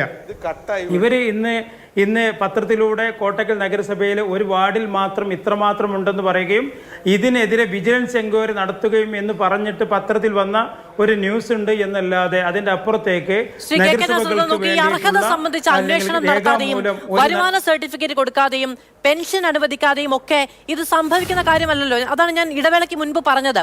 ഈ ഘട്ടങ്ങളിലൊന്നും പരിശോധന നടത്താതിരുന്നത് സംസ്ഥാന സർക്കാരിന്റെ മാത്രം കെടുകാര്യസ്ഥതയാണെന്ന് പറയാൻ കഴിയുമോ? ഇതൊക്കെ പ്രാഥമികമായി പരിശോധിച്ച ഉദ്യോഗസ്ഥരുണ്ടല്ലോ. അല്ല,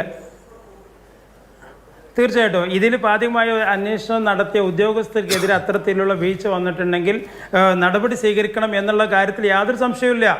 അതിൽ കേരളത്തിലെ പൊതുപ്രവർത്തകരായിട്ടുള്ള ഒരാൾക്കും അതിന് മറുത്തൊരു അഭിപ്രായം ഉണ്ടായില്ല. അത്തരത്തിൽ നടപടി സ്വീകരിക്കാൻ വാങ്ങിയിട്ടുള്ള അത്തരത്തിൽ അനർഹമായിട്ട് പെൻഷൻ വാങ്ങിയിട്ടുള്ളവർക്കെതിരെ കർശനമായ നടപടി സ്വീകരിക്കുക. അവർ വാങ്ങിയ പണവും അതിൻ്റെ ഇൻട്രസ്റ്റും അതിനെതിരെ എന്തെല്ലാം കേസെടുക്കാൻ പറ്റുമോ അതെല്ലാം എടുത്തുകൊണ്ട് ഈ പണം വസൂലാക്കുകയും ചെയ്യണം എന്നുള്ളത് തന്നെയാണ് നമ്മുടെ എല്ലാവരും അഭിപ്രായം. അതിലൊന്നും യാതൊരു മാറ്റമില്ല. പക്ഷേ ഈ കോട്ടക്കൽ നഗരസഭയെ മാത്രം വിജിലൻസ് എൻക്വയറി നടത്തുകയും കേരളത്തിൽ മൊത്തത്തിലുണ്ടായ ഒരു സംഭവ വികാസത്തിൽ കോട്ടക്കൽ നഗരസഭയെ മാത്രം കുറ്റം പറയുന്ന രീതിയിലുള്ള നഗരസഭയെ കുറ്റം പറയലല്ല. ഇപ്പൊ നഗരസഭ എന്ന് പറയുന്ന ഒരു പ്രത്യേക സ്വത്വം എന്നൊന്നുമില്ല. നഗരസഭയെ കുറ്റം പറയുക എന്നതിനപ്പുറത്തേക്ക് നമ്മുടെ മുഴുവൻ സംവിധാനത്തിൽ ഇതൊരു സാമ്പിളായി എടുക്കേണ്ടതാണ് കോട്ടക്കൽ എങ്കിൽ അത് മറ്റിടങ്ങളിലേക്കൊക്കെ വ്യാപിച്ചിരിക്കുന്ന കെടുകാര്യസ്ഥതയുടെ സൂചകമാണ് എങ്കിൽ അതാണ് കോട്ടക്കൽ മോഡൽ എന്നുള്ളതാണ് കേരളം ഭയപ്പെടുന്ന ഒരു സാഹചര്യം എന്ന് പറയുന്നത്. ഞാൻ വരാം.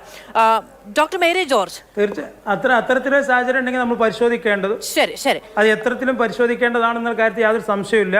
പക്ഷേ 2021 മുതൽ ഈ പറയുന്ന കണക്ക് വരുന്നുണ്ട്. CAGയുടെ റിപ്പോർട്ടിൽ പരാമർശമുണ്ട്. അങ്ങ് നേരത്തെ പറഞ്ഞതുപോലെ ഗുഹാമുഖത്തേക്കുള്ള സൂചനകൾ മാത്രമാണ്, അല്ലെങ്കിൽ ഒരു ഐസ്ബർഗിന്റെ ടിപ്പ് മാത്രമാണ് എന്ന തരത്തിൽ ഈ പറയുന്ന ചെറിയ തുക എന്നതിനപ്പുറത്തേക്ക് ഇത് ഒരു വലിയ ക്രയവിക്രയത്തിന്റെ ഒരു സാഹചര്യമാണ് ഈ ക്ഷേമ പെൻഷൻ വിതരണം എന്ന് പറയുന്നത്.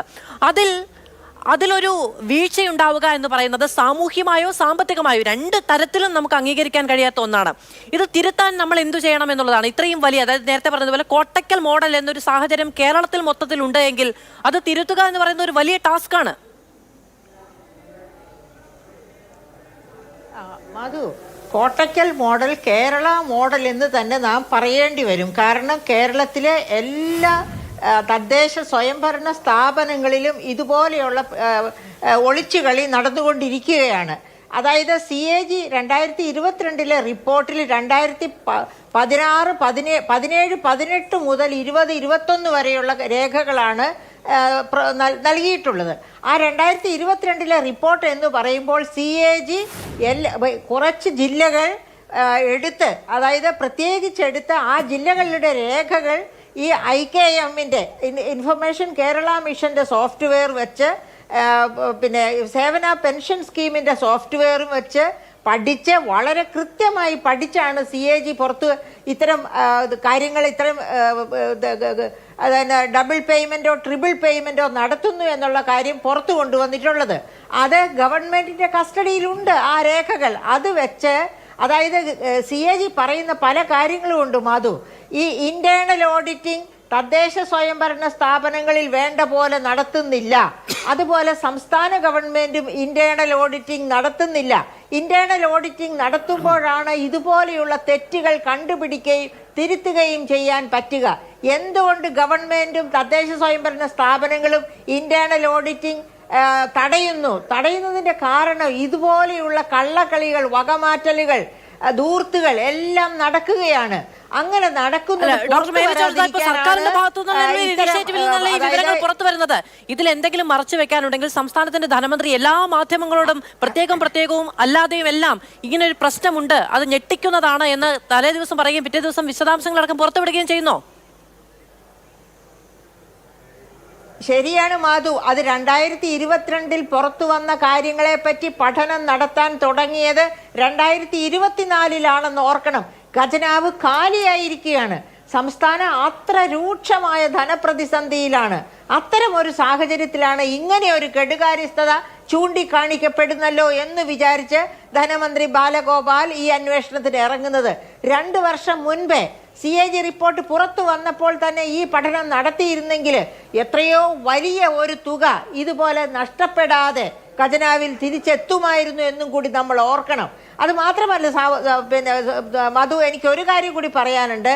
വിജിലൻസ് അന്വേഷണം നടത്തുകയും കണ്ടുപിടിക്കുകയും ചെയ്തു കഴിഞ്ഞാൽ കൃത്യമായിട്ട് ഇതുപോലെ സർവീസിൽ ഇരുന്നു കൊണ്ട് ഉയർന്ന വേതനം പറ്റിക്കൊണ്ടിരിക്കുന്നവർ ഇതുപോലെ കൈയിട്ട് വാരിയിട്ടുണ്ടെങ്കിൽ അവരെ എല്ലാം ക്രിമിനൽ കുറ്റമായി കണ്ട് സേവന സർവീസിൽ നിന്ന് പിരിച്ചുവിടണം. അതൊരു വാർണിംഗ് ആകണം ഇനി സർവീസിൽ വരാനിരിക്കുന്നവർക്കും സർവീസിൽ ഇരിക്കുന്നവർക്കും. കാരണം ഇതുപോലെ, അതായത് സമൂഹത്തിന്റെ നേരെ എങ്ങനെ ജാള്യതയില്ലാതെ ഇവർക്ക് നോക്കാനൊക്കെ പാവപ്പെട്ടവരും സാമൂഹ്യ ഉത്തരവാദിത്വത്തിന്റെ നിരാസത്തിന്റെ അങ്ങേയറ്റമാണ്. മനുഷ്യനായി നിൽക്കുന്നവർക്ക്, സമൂഹത്തിൽ എന്തെങ്കിലും ഉത്തരവാദിത്തമുള്ളവർക്ക്, ഒരു പൗരന്റെ എന്തെങ്കിലും ചുമതലാബോധമോ സഹജീവി സ്നേഹമോ കരുണയോ മനുഷ്യന്റെ എന്തെങ്കിലും വികാരങ്ങളോ ഉള്ളവർക്ക് ഇത് സാധിക്കുമോ എന്നറിയില്ല. കാരണം അത്രയേറെ നമുക്കറിയാം, ഈ സാമൂഹ്യക്ഷേമ പെൻഷൻ വാങ്ങുന്ന ആളുകൾ ഒരു ആയുസ് മുഴുവൻ ചുമടെടുക്കുന്ന മനുഷ്യർ, രോഗങ്ങളോട് വെല്ലുവിളിച്ച് ജീവിക്കുന്നവർ, അങ്ങനെയുള്ളവരുടെ ഒക്കെ കൈകളിലേക്കാണ് ഈ പറയുന്ന എണ്ണിച്ചുട്ടപ്പം പോലെ ഈ പണം എത്തുന്നത്. അത് കൈയിട്ട് വാരാൻ ഉള്ള ശ്രമമാണ് ഉണ്ടാകുന്നത്. നോക്കൂ, ഇതിൽ കൃത്യമായൊരു പരിശോധന ഉണ്ടാകണം, ഇവർക്കെതിരെ നടപടി ഉണ്ടാകണം എന്നുള്ളതാണ് കേരളത്തിലെ ഓരോ മനുഷ്യരുടെയും ആവശ്യം. അത് ഏതെങ്കിലും ഒരു സർവീസ് ചട്ടപ്രകാരം എന്നതിനപ്പുറത്ത് പെൻഷൻ വാങ്ങിക്കൊണ്ടിരിക്കുന്നവരാണ് എങ്കിൽ അവർ അവരുടെ പെൻഷന്റെ ഭാഗത്ത് നിന്ന് അതിനുള്ള വില കൊടുക്കേണ്ടി വരും. അല്ലെങ്കിൽ സർവീസിൽ ഇരിക്കുന്നവരാണെങ്കിൽ കൃത്യമായ മാതൃകാപരമായ നടപടി ഉണ്ടാകണം എന്നുള്ളതാണ് നമ്മുടെ ഒരു ആവശ്യം എന്ന് പറയുന്നത്. ഇതിൽ അവർക്ക് മാത്രമേ ഈ പെൻഷൻ ഇത്തരത്തിൽ അനധികൃതമായിട്ടുള്ള പെൻഷൻ കൈപ്പറ്റിയവർക്ക് മാത്രം നടപടിയെടുത്താൽ ശരിയാവില്ല മാധു. ഇത് തീർച്ചയായിട്ടും ഇതിന് ഒത്താശ ചെയ്തവർക്കും വേണം, അവർക്കെതിരെയും നടപടിയെടുക്കണം. മാധുവിൻ്റെ ഇൻട്രോയിൽ പറഞ്ഞിട്ടുള്ളൊരു കാര്യം, ട്രഷറിയുടെ പടിക്ക് ചെന്നിട്ട് എനിക്ക് സാമൂഹ്യ സുരക്ഷാ പെൻഷൻ അർഹതയുണ്ട് തരൂ എന്ന് പറഞ്ഞാൽ കിട്ടുന്നൊരു സംവിധാനമല്ല. നമ്മുടെ മാനദണ്ഡങ്ങൾ അങ്ങേയറ്റം വിപുലമാണ്. ഒരു 20 സെക്കൻഡ് എനിക്ക് തരണം. സംസ്ഥാനത്തെ പെൻഷൻ ഗുണഭോക്താക്കളിൽ അനർഹരായവരുണ്ടെന്ന് സർക്കാരിൻ്റെ ശ്രദ്ധയിൽപ്പെട്ടതിൻ്റെ അടിസ്ഥാനത്തിൽ 2021 ഡിസംബർ 31 വരെയുള്ള സാമൂഹ്യ സുരക്ഷാ ക്ഷേമനിധി ബോർഡ് പെൻഷൻ ഗുണഭോക്താക്കൾക്കായി മസ്റ്ററിംഗ് ഏർപ്പെടുത്തുകയും അതുവഴി അനർഹരായവരെയും മരണപ്പെട്ടവരെയും പെൻഷൻ ഗുണഭോക്തൃ ലിസ്റ്റിൽ നിന്ന് ഒഴിവാക്കുകയും ചെയ്തിട്ടുണ്ട്. മാത്രവുമല്ല, അംബാസിഡർ കാർ ഒഴികെയുള്ള ഏത് 4 ചക്ര വാഹനമുള്ളവർക്കും ഇത്തരത്തിൽ പെൻഷൻ അർഹതയില്ല. അപ്പോൾ മാനദണ്ഡങ്ങളൊക്കെ ഞാനിത് വായിക്കാൻ കാരണം ഈ മാനദണ്ഡം വായിച്ചു കഴിഞ്ഞപ്പോൾ എനിക്ക് രോമാഞ്ചം വന്നു. ആ രോമാഞ്ചം വന്ന് ഞാൻ തന്നെയാണ് പറയുന്നത്. മറിയക്കുട്ടിമാർക്ക് സത്യത്തിൽ 2000 രൂപ കൊടുക്കട്ടെ. ഇവിടെ CPMന്റെ പ്രതിനിധി പറഞ്ഞു 63,67,000 പേർക്ക് പെൻഷൻ നൽകുന്നുണ്ട്. അതിന് 756 കോടി ചെലവാകുന്നുണ്ടെന്നും പറയുന്നു. സുഹൃത്തെ, ആ കണക്ക് എനിക്ക് കിട്ടിയതാണ്.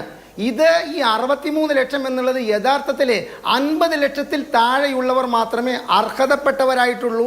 അവർക്ക് നിങ്ങൾ ഈ പെൻഷൻ 2000 രൂപ വെച്ച് കൊടുത്തു കഴിഞ്ഞാൽ തന്നെ അത് കേവലം വരിക 500 കോടി രൂപയിൽ താഴെയാണ്. ഒരു കാര്യം താങ്കൾ മനസ്സിലാക്കുക, എൻ്റെ അറിവിൽപ്പെട്ടിടത്തോളം ഇത്തരത്തിൽ ചർച്ചകളിൽ പങ്കെടുക്കുന്ന വ്യക്തി എന്ന നിലയിൽ എന്നെ സമീപിച്ചിട്ടുള്ളൊരു വ്യക്തി പൊട്ടിക്കരഞ്ഞുകൊണ്ട് ഇന്ന് പറഞ്ഞത് എന്താണെന്നറിയോ? 85 മുതൽ 90 വരെ അദ്ദേഹം ഗൾഫിൽ പണിയെടുത്തിരുന്നു, കൺസ്ട്രക്ഷൻ കമ്പനിയിൽ ജോലി ചെയ്തിരുന്നു, പൊരി വെയിലത്ത് കമ്പി കെട്ടുന്ന പണി ജോലി ചെയ്തിരുന്നു. ഒരു NRI എന്ന നിലയ്ക്ക് എൻ്റെ അപേക്ഷ നിരസിച്ചിട്ടുള്ള ഈ സംസ്ഥാനത്ത് എങ്ങനെയാണ് ഹരിദാസ് സാറ് ഇത്തരത്തിലുള്ള സംഭവം നടക്കുക? അപ്പോൾ അർഹരായവർക്ക് നിസ്സാര കാരണങ്ങൾ പറഞ്ഞുകൊണ്ട് ഇത്തരത്തിലുള്ള പെൻഷൻ നിഷേധിക്കുകയും അനർഹരായവർ ഇത്തരത്തിൽ പെൻഷൻ പറ്റുകയും ചെയ്യുന്ന കാര്യം സംസ്ഥാനം ഭരിക്കുന്ന സർക്കാർ കണ്ടെത്തിയിട്ടില്ലെങ്കിൽ എങ്ങനെയാണത് ഉമ്മൻചാണ്ടി സർക്കാരിൻ്റെ കുറ്റം പറയുക, സിദ്ധാരാമയ്യ സർക്കാരിൻ്റെ കുറ്റം പറയുക? അത് സർക്കാർ കണ്ടെത്തി വിളിച്ചു പറഞ്ഞു എന്നുള്ളത് അഭിമാനകരമാകുമ്പോൾ തന്നെ സർക്കാർ സംവിധാനം എത്രത്തോളം ദുർബലമാണ് എന്നുള്ളത് നികുതിദായകരായ ഞങ്ങളെ ഭയപ്പെടുത്തുന്നു എന്നുള്ളതിൻ്റെ ഉദാഹരണമാണ് ഞാൻ പറഞ്ഞത്. ഒരു കാര്യം കൂടി പറഞ്ഞിട്ട് ഞാൻ അവസാനിപ്പിക്കാം. ആശ്രിത പെൻഷൻ കൈപ്പറ്റുന്ന 1,43,860 പേര് സംസ്ഥാനത്തുണ്ട്. അവരുടെ കൃത്യമായ മസ്റ്ററിംഗ് നടത്തുന്നുണ്ടോ എന്നുള്ള ചോദ്യത്തിന് മറുപടി കിട്ടിയത് എന്താണെന്നറിയോ മാധു? അവരുടെ കൃത്യമായ മസ്റ്ററിങ്ങിനുള്ള സംവിധാനങ്ങൾ നടന്നുകൊണ്ടിരിക്കുന്നു. ഭാര്യയും ഭർത്താവും സർക്കാർ ഉദ്യോഗസ്ഥരാണെങ്കിൽ ഭാര്യ മരിച്ചാൽ ഭർത്താവിന് ഭാര്യയുടെ അർഹമായ പെൻഷൻ കിട്ടുന്നു, ഭർത്താവ് മരിച്ചു കഴിഞ്ഞാൽ ഭാര്യയ്ക്ക് അർഹമായ പെൻഷൻ കിട്ടുന്നു. ഈ സിസ്റ്റം തന്നെ മാറ്റേണ്ട ഒരിടത്ത് ഇത്തരത്തിൽ ആശ്രിത പെൻഷൻ വാങ്ങുന്നവരുടെ കൃത്യമായ കണക്ക് പോലും സൂക്ഷിക്കപ്പെടുന്നില്ല എന്നുള്ളതും ട്രഷറിയിൽ നിന്ന് പോലും പണം അടിച്ചു മാറ്റുന്നു എന്നുള്ളതും ഇത്തരത്തിൽ അനർഹരായവർ സാമൂഹ്യ സുരക്ഷാ പെൻഷൻ പോലും കൈയിട്ട് വാരി തിന്നു എന്നുള്ളതും കാണുമ്പോൾ എനിക്ക് പറയാനുള്ളത് എന്താ അറിയോ, സൂക്ഷ്മമില്ലാത്തവന്റെ മുതലേ നാണമില്ലാത്തവൻ തിന്നുന്ന അവസ്ഥയിലെ ഭരിക്കുന്ന സർക്കാരിനെ വിമർശിക്കുമ്പോൾ അത് കൃത്യമായൊരു പാനൽ ഉണ്ടാക്കിക്കൊണ്ട് ഞങ്ങളെ കരിവാരിത്തേക്കാനാണെന്ന് പറയുന്നത് ശുദ്ധ അസംബന്ധമാണെന്നാണ് എനിക്ക് പറയാനുള്ളത്. മാധു, ശരി. ശ്രീ എസ് കെ സജീഷ്, അങ്ങയുടെ ടെലിഫോൺ ലൈൻ ഇടയ്ക്കിടയ്ക്ക് ബ്രേക്ക് ആവുന്നുണ്ടായിരുന്നു. അങ്ങേക്ക് അതുമായി ബന്ധപ്പെട്ട പരാതി ഞാനിവിടെ ഉന്നയിച്ചിട്ടുമുണ്ട്. അങ്ങ് സംസാരിക്കുന്നതിനിടയിൽ ഇടപെടാതിരിക്കാൻ വേണ്ടിയാണ് ഞാനൊരു ഇടവേള എടുക്കുന്നത്. തിരിച്ചു വരാം. എസ് കെ സജീഷ്, ഇത് നോക്കിപ്പോൾ ചെറിയ നമ്പർ അല്ല അനർഹരായിട്ടുള്ളവർ ഈ പട്ടികയിൽ കടന്നെത്തിയിരിക്കുന്നത് എന്ന് പറയുന്നത് ചെറിയ ഒരു നമ്പർ അല്ല. ഇപ്പൊ സർക്കാർ ഉദ്യോഗസ്ഥരും ക്ഷേമ പെൻഷൻ പട്ടികയിൽ ഉൾപ്പെടുന്നവരുമായവരിൽ തന്നെ 1458 പേർ ഉണ്ട് എന്ന് പറയുന്നത് ഒരു ചെറിയ നമ്പർ അല്ല. അതുപോലെ തന്നെ ഇതിപ്പോൾ ഈ കോട്ടക്കൽ നഗരസഭ അവർ നിഷേധിക്കുന്നുണ്ടെങ്കിൽ പോലും അതിൽ നിന്ന് നമുക്ക് കിട്ടിയിരിക്കുന്ന ഒരു നമ്പർ എന്ന് പറയുന്നതും ചെറുതല്ല. അപ്പൊ കൃത്യമായി മസ്റ്ററിംഗ് നടക്കുന്ന, കൃത്യമായി മേൽനോട്ടം നടക്കുന്ന, കൃത്യമായി സൂക്ഷ്മ പരിശോധന നടക്കുന്ന ഒരു സിസ്റ്റമാണ് നമുക്കുള്ളത് എന്ന് നമ്മൾ അവകാശപ്പെടുമ്പോൾ എങ്ങനെയാണ് ഇത്രയധികം വീഴ്ച ഉണ്ടാവുന്നത്?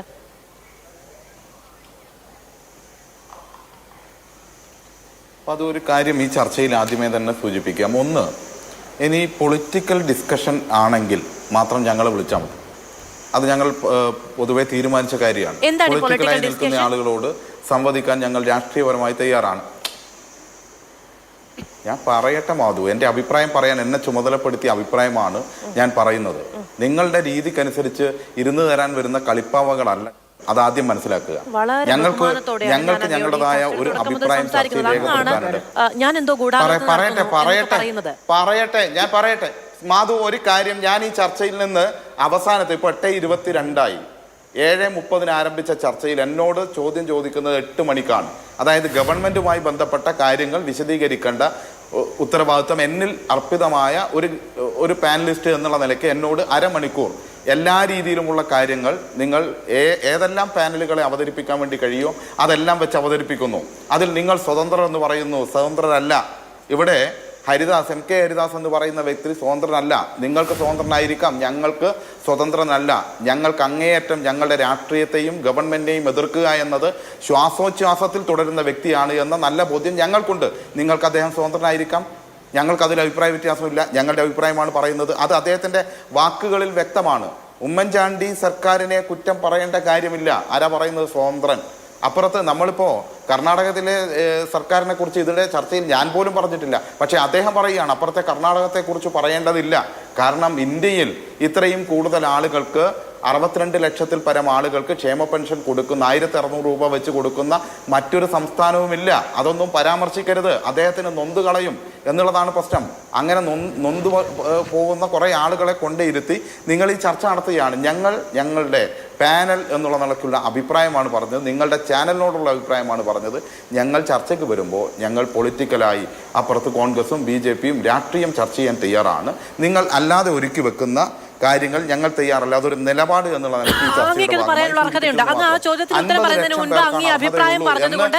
പ്രഖ്യാപിക്കുകയാണ്. ഒരു കാര്യം, അഭിപ്രായം പറയാൻ താങ്കൾക്ക് അവസരമുണ്ട്. ഞാനൊരു ചോദ്യം ചോദിച്ചപ്പോൾ അങ്ങനെ മറുപടിയല്ല പറഞ്ഞത്, അങ്ങൊരു അഭിപ്രായമാണ് പറഞ്ഞത്. സ്വാഭാവികമായും ഞാനും പറയട്ടെ, ഇതാ 8:30 മുൻപ് അങ്ങയോട് മാത്രമേ 7 മിനിറ്റോളം ഉണ്ടായിരുന്നു. ഒരു നിമിഷം എസ് കെ സജീഷ് നോക്കൂ. അങ്ങ് ഇതാ വന്നപ്പോൾ മുതൽ ഈ ചർച്ചയിൽ തന്നെ ഭീഷണിപ്പെടുത്തുകയാണ്. വന്നപ്പോൾ മുതൽ ഈ ചർച്ചയിൽ ഭീഷണിപ്പെടുത്തുകയാണ്. ഞാൻ ഇപ്പൊ അങ്ങ് ഇറങ്ങിപ്പോയി കളയും, ഞങ്ങൾ പൊളിറ്റിക്കൽ വിഷയങ്ങൾ മാത്രമേ സംസാരിക്കുള്ളൂ എന്നൊക്കെ പറഞ്ഞുകൊണ്ട് അങ്ങ് തുടക്കം മുതൽ ഞാൻ അങ്ങയുടെ വളരെ ബഹുമാനത്തോടു കൂടി മാത്രമേ സംസാരിച്ചിട്ടുള്ളൂ. ഇത്രയും നേരവും ഇനിയും അങ്ങനെ സംസാരിക്കുള്ളൂ.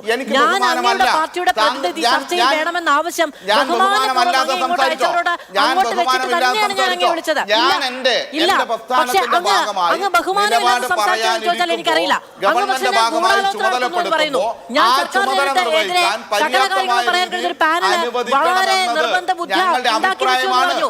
അങ്ങനെ പറയുന്ന അധിക്ഷേപങ്ങളെ മുഴുവനും അയ്യോ എസ് കെ സജീഷ് പറയുന്നത് വരെ മിണ്ടാതിരിക്കാം, അതെല്ലാം കഴിഞ്ഞതിന് ശേഷം ഒരു 30 സെക്കൻഡ് കിട്ടുവാണെങ്കിൽ ഇങ്ങനെയൊന്നും ഞാൻ ചെയ്തില്ല കേട്ടോ എന്ന രീതിയിൽ പറഞ്ഞതിന് ശേഷം നിങ്ങൾക്ക് ഇതിനെ കുറിച്ച് ഒരു സ്റ്റോറി സംരക്ഷണം ചെയ്യാനുള്ള സമയമുണ്ട്. നിങ്ങളുടേതാണ് സമയം. നോക്കൂ, അത്തരം ചെറുതാകുന്നില്ല, അത്തരം ചെറുതാകലുകൾക്ക് ഇവിടെ ഇടവുമില്ല.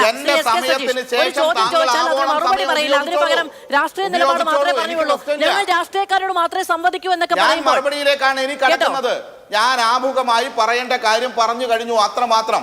നിങ്ങൾക്കത് പൊള്ളുമെന്ന് എനിക്കറിയാം. എനിക്കൊരു പൊള്ളലുമില്ല ശ്രീ എസ് കെ സജീഷ്. ഇവിടെ ആകെ പൊള്ളുന്നത് അങ്ങേക്ക് മാത്രമാണ്. ബന്ധപ്പെട്ട കാര്യങ്ങൾ പറയും, വ്യക്തിപരമല്ല. അതെ, നിങ്ങൾക്ക് പൊള്ളുന്നുണ്ട് എന്ന് എനിക്കറിയാം, വ്യക്തിപരമല്ല കേട്ടോ. പൊതുവെ എല്ലാവരോടും കൂടി പറയുന്നത് ഇവിടെ ഇരിക്കുന്നത് എനിക്ക് പൊള്ളിയിട്ടുണ്ട്. കാരണം 1 മണിക്കൂർ ചർച്ചയിൽ ഇടതുപക്ഷത്തിന് ഈ ഗവൺമെന്റിനെതിരായി നിങ്ങൾ ആക്രമിക്കാൻ ഒരു ചക്രവ്യൂഹം തീർത്തു വെച്ചിട്ട് 5 മിനിറ്റ് മാത്രം അനുവദിക്കുകയും 2ാം റൗണ്ടിൽ 8:22 എന്റെ ചർച്ചയിലേക്ക് വരികയും അതിനുശേഷം ഇപ്പോൾ സമയം 8:26 മാറുകയും ചെയ്ത് ഇനി 4 മിനിറ്റ് മാത്രം അവശേഷിക്കുന്ന ഈ ചർച്ചയിൽ നിങ്ങളുടെ കിഞ്ചന വർത്തമാനം കേട്ടു പോകണമെന്ന് പറഞ്ഞാൽ അതിന് ഞങ്ങൾ ഇനി ഇല്ല എന്നാണ് പറഞ്ഞത്. ഇവിടെ ഒരു കിഞ്ചന വർത്തമാനവുമില്ല. 7:53 മുതൽ 8 മണി വരെ 7 മിനിറ്റ് സംസാരിച്ചു. മറ്റുള്ള ഈ പറയുന്ന 4 പേർക്കും ിരുന്നെങ്കിൽ അത്രയും സമയം അങ്ങേക്ക് കിട്ടില്ലായിരുന്നു. 7 മിനിറ്റ് കണ്ടിന്യൂ സംസാരിച്ചു. 22 മുതൽ ഇങ്ങോട്ടും സംസാരിച്ചുവെങ്കിൽ 22 മുതൽ ഇങ്ങോട്ടും സംസാരിച്ചെങ്കിൽ അങ്ങ് തന്നെയാണ് ഏറ്റവും കൂടുതൽ സമയം അങ്ങേക്ക് തന്നെയാണ് കിട്ടുന്നത്. ഇത് അങ്ങ് ആവശ്യമില്ലാത്ത ആരോപണങ്ങൾ ഉന്നയിച്ച് ഇല്ലാതെയാക്കുന്ന സമയമാണ്. അങ്ങനെ മാധു തെളിയിച്ചാൽ എന്താണാവോ ഞാൻ തെളിയിക്കേണ്ടത്? ചർച്ച എന്താണാവോ ഞാൻ തെളിയിക്കേണ്ടത്? ഞാൻ പറയട്ടെ മാധു, ഒരു കാര്യം ഞാൻ സംസാരിക്കുന്നത് തെറ്റായിക്കോട്ടെ, ശരി, ഞാൻ അംഗീകരിക്കുന്നു. പക്ഷേ ആ തെറ്റായ കാര്യങ്ങളിലും എനിക്ക് എൻ്റെതായ കാര്യങ്ങൾ അവതരിപ്പിക്കാനും അതിനെ നിങ്ങൾക്ക് എതിർക്കാനുമുള്ള അവകാശമുണ്ട്. ഞാൻ അവതരിപ്പിക്കുമ്പോൾ തന്നെ എതിർത്തേ മതിയാകൂ എന്ന വാശി പിടിക്കാതിരിക്കൂ. ഞാൻ പറയട്ടെ, ഇവിടെ പറഞ്ഞ ചില കാര്യങ്ങൾ കൂടി പറഞ്ഞതിന് ശേഷം നിങ്ങൾ വേണമെങ്കിൽ മാതൃഭൂമി ചാനൽ ഒരു അരമണിക്കൂർ കൂടി എടുത്ത് CPM-നെതിരായി ഗവൺമെന്റിനെതിരായി പറഞ്ഞോളൂ. അതിന് നിങ്ങൾക്ക് സമയമുണ്ട്. ഇതൊക്കെ എന്ത് തരം നിലപാടുകളാണെന്ന് എനിക്ക് മനസ്സിലാവുന്നില്ല. ഒരു ചർച്ച കഴിഞ്ഞിട്ട് ഒരാളെ ഏകപക്ഷീയമായി കാര്യങ്ങളെ വിശദീകരിക്കാൻ അരമണിക്കൂർ എടുത്തുകൊള്ളൂ എന്ന് പറയും. ഈ ചർച്ച 1 മണിക്കൂറാണ്. അത് കഴിഞ്ഞുള്ള അരമണിക്കൂർ അങ്ങനെ കുറ്റം പറയാൻ ഉദ്ദേശമില്ല. വ്യക്തിയല്ല. ഞാൻ പറയട്ടെ, ഇനിയെങ്കിലും ഈ ചർച്ചയിൽ പറയാനുള്ള കാര്യങ്ങൾ പറയാൻ അനുവദിക്കൂ. അത് പറഞ്ഞേ പോകാൻ വേണ്ടി പറ്റൂ. മറ്റു കാര്യങ്ങൾ പിന്നീട് നമുക്ക് ഒഫീഷ്യലായി സംസാരിക്കാം. ഈ ചർച്ചയുമായി ബന്ധപ്പെട്ട കാര്യങ്ങൾ ഇവിടെ പറയേണ്ട കാര്യം പറഞ്ഞു എന്ന് മാത്രം. പിന്നെ ഒരു കാര്യം ഞാൻ പറയട്ടെ, ഒരു കാര്യം പറഞ്ഞു വെക്കാം. അതായത് ഇവിടെ നേരത്തെ അവതരിപ്പിച്ച രീതിയിലല്ല കാര്യങ്ങൾ നിൽക്കുന്നത്. സംസ്ഥാന സർക്കാരിന്റെ ലക്ഷ്യം എന്താണ്? ഒരു ക്ഷേമ സംസ്ഥാനമായി ഈ സംസ്ഥാനത്തെ മാറ്റണമെന്നാണ്. അതിന്റെ അടിസ്ഥാനത്തിലാണ് ഗവൺമെന്റ് മുന്നോട്ട് പോയിക്കൊണ്ടിരിക്കുന്നത്. അതുകൊണ്ടാണ് അതിദാരിദ്ര്യം ഉൾപ്പെടെ ഇന്ത്യയിലെ ഏറ്റവും കുറഞ്ഞ സംസ്ഥാനമായി കേരളം മാറുന്നത്. അടുത്ത നവംബർ 1-ാം തീയതി 2025 നവംബർ 1-ാം തീയതി കേരളം അതിദാരിദ്ര്യമുക്ത ഇന്ത്യൻ സംസ്ഥാനമായി പ്രഖ്യാപിക്കപ്പെടും. മുഖ്യമന്ത്രി അത് പ്രഖ്യാപിക്കും. ഈ പാനലിൽ എതിർക്കുന്നവരോ അല്ലെങ്കിൽ ഇന്ത്യ ഭരിക്കുന്നവരോ ഇവരെല്ലാവരും ചേർന്ന് ഒരു 100 വർഷം ഇന്ത്യ ഭരിച്ചാലും ഇന്ത്യ അതിദാരിദ്ര്യമില്ലാത്ത രാജ്യമായി മാറില്ല. ഇവർ ഭരിക്കുന്ന ഒരു സംസ്ഥാനവും അങ്ങനെ മാറാനും പോകുന്നില്ല. അത് മാറുന്നത് ഈ ഗവൺമെന്റ് ഒരു കാഴ്ചപ്പാടിന്റെ അടിസ്ഥാനത്തിലാണ്. അതിദരിദ്രരില്ലാത്ത സംസ്ഥാനം എന്ന്. അപ്പുറത്തൊക്കെ നേരത്തെ പറഞ്ഞ സിദ്ധരാമയ്യയുടെ കർണാടകയൊക്കെ 1000 കൊല്ലം കോൺഗ്രസും BJP ഭരിച്ചാലും അങ്ങനെ മാറാൻ വേണ്ടി പോകുന്നില്ല. അവിടെ ഉണ്ടാവില്ല. പറയട്ടെ ജ്യോതികുമാർ അങ്ങനെ പ്രയാസപ്പെടണ്ട. ഞാൻ പറയട്ടെ, ഇവിടെ അങ്ങനെ ഓരോ മേഖലയിലും ഇടപെട്ടുകൊണ്ട് പോകുന്നു. പിന്നെ ഇവിടെ ശുദ്ധമായി അതുകൊണ്ടാണ് നിങ്ങളുടെ ഗവൺമെന്റ് കാലത്തെ അന്നത്തെ KPCC പ്രസിഡന്റ് ഞാൻ നേരത്തെ പറഞ്ഞു ഉമ്മൻചാണ്ടി കാലത്തെ തീവട്ടി കൊള്ളയാണ്, അതുപോലെ തന്നെ കടുംവെട്ടാണ് എന്ന് കേരളത്തിന്റെ മുന്നിൽ നിങ്ങൾ തന്നെ പറഞ്ഞു. അതുകൊണ്ടാണ്. പിന്നെ ഒരു കാര്യം, UDF-ന്റെ കാലത്ത് 34 ലക്ഷം പേർക്കാണ് പെൻഷൻ കൊടുത്തത്.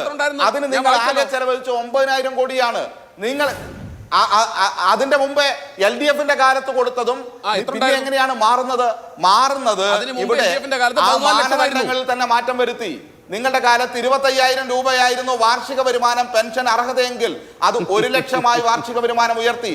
അത് മാത്രവുമല്ല 1000 സ്ക്വയർ ഫീറ്റ് ഉള്ള വീടാണ് പെൻഷൻ പോലും കൊടുക്കാൻ കഴിയുന്നില്ല. കേരളത്തിൽ മാസത്തെ പെൻഷൻ കൊടുക്കുന്നില്ല. ഇടതുപക്ഷത്തിന്റെ മുന്നേറ്റത്തിന്റെ വന്നിരുന്ന എല്ലാം വാഗ്ദാനം നടത്തിയാൽ ഭാഗമായി പോരാ. തന്നെ 5 മാസത്തെ പെൻഷൻ കൊടുക്കാനുണ്ട്. ക്ഷേമനിധി അവരുടെ വിഹിതം അടച്ചത് പോലെ തിരിച്ചു കൊടുക്കാൻ കഴിയില്ല. അവരുടെ വിഹിതം അടച്ച തുക തിരിച്ചു കൊടുക്കാൻ കഴിയാത്ത പെൻഷനുകൾ അറിയാമോ? ക്ഷേമനിധി പെൻഷനുകൾ കൊടുത്തു കഴിഞ്ഞു, ബാക്കി കൊടുക്കുകയും ചെയ്യും. ഇപ്പോൾ കൃത്യമായി പെൻഷൻ കൊടുക്കുന്നുണ്ട്. 5 മാസം കൊടുക്കാനുണ്ട്. 5 മാസം കുടിശ്ശികയുണ്ടെന്നേ. താങ്കൾക്ക് അത് വലിയ തുകയാകില്ല. കാലത്ത് 27 മാസം കുടിശ്ശികയായിരുന്നു. ഈ ക്ഷേമ പെൻഷൻ കാലത്ത് ആരംഭിക്കുമ്പോ യുഡിഎഫിന്റെ കാലത്ത് എത്ര മാസം ഉണ്ടായിരുന്നു? നല്ല കൃത്യമായ കണക്ക് നിയമസഭയിൽ പറഞ്ഞിട്ടുണ്ട്. ഇനി എന്നെ കൊണ്ട് അത് പറയിക്കണ്ട. അപ്പൊ വന്ന് വിവരക്കേട് പറഞ്ഞാൽ അതങ്ങ് വിഴുങ്ങണമെന്ന് പറഞ്ഞാൽ നടക്കുന്ന കാര്യമല്ല. എന്ന് യുഡിഎഫുകാർ തന്നെ പറഞ്ഞിട്ടുണ്ട്. ഇത് സംസ്ഥാന സർക്കാർ തന്നെ പുറത്തുവിട്ട ധനമന്ത്രി തന്നെ മാധ്യമങ്ങളോട് നേരിട്ട് പറഞ്ഞ ഒരു കാര്യമാണ്. നമ്മുടെ ക്ഷേമ പെൻഷൻ പട്ടികയിൽ അനർഹർ കടന്നുകൂടിയിട്ടുണ്ട് എന്നുള്ളത്. അതുമായി ബന്ധപ്പെട്ട വിമർശനങ്ങൾ സ്വാഭാവികമായി ഉയരുക തന്നെ ചെയ്യും. കേരളം പോലെയൊരു സംസ്ഥാനത്ത് പ്രത്യേകിച്ചും അത് പരിഹരിക്കേണ്ടതിന്റെ ഉത്തരവാദിത്വം സംസ്ഥാന സർക്കാരിൽ തന്നെ നിക്ഷിപ്തവുമാണ്. വളരെയധികം നന്ദി പാനലിസ്റ്റുകൾക്ക്, പ്രേക്ഷകർക്ക്.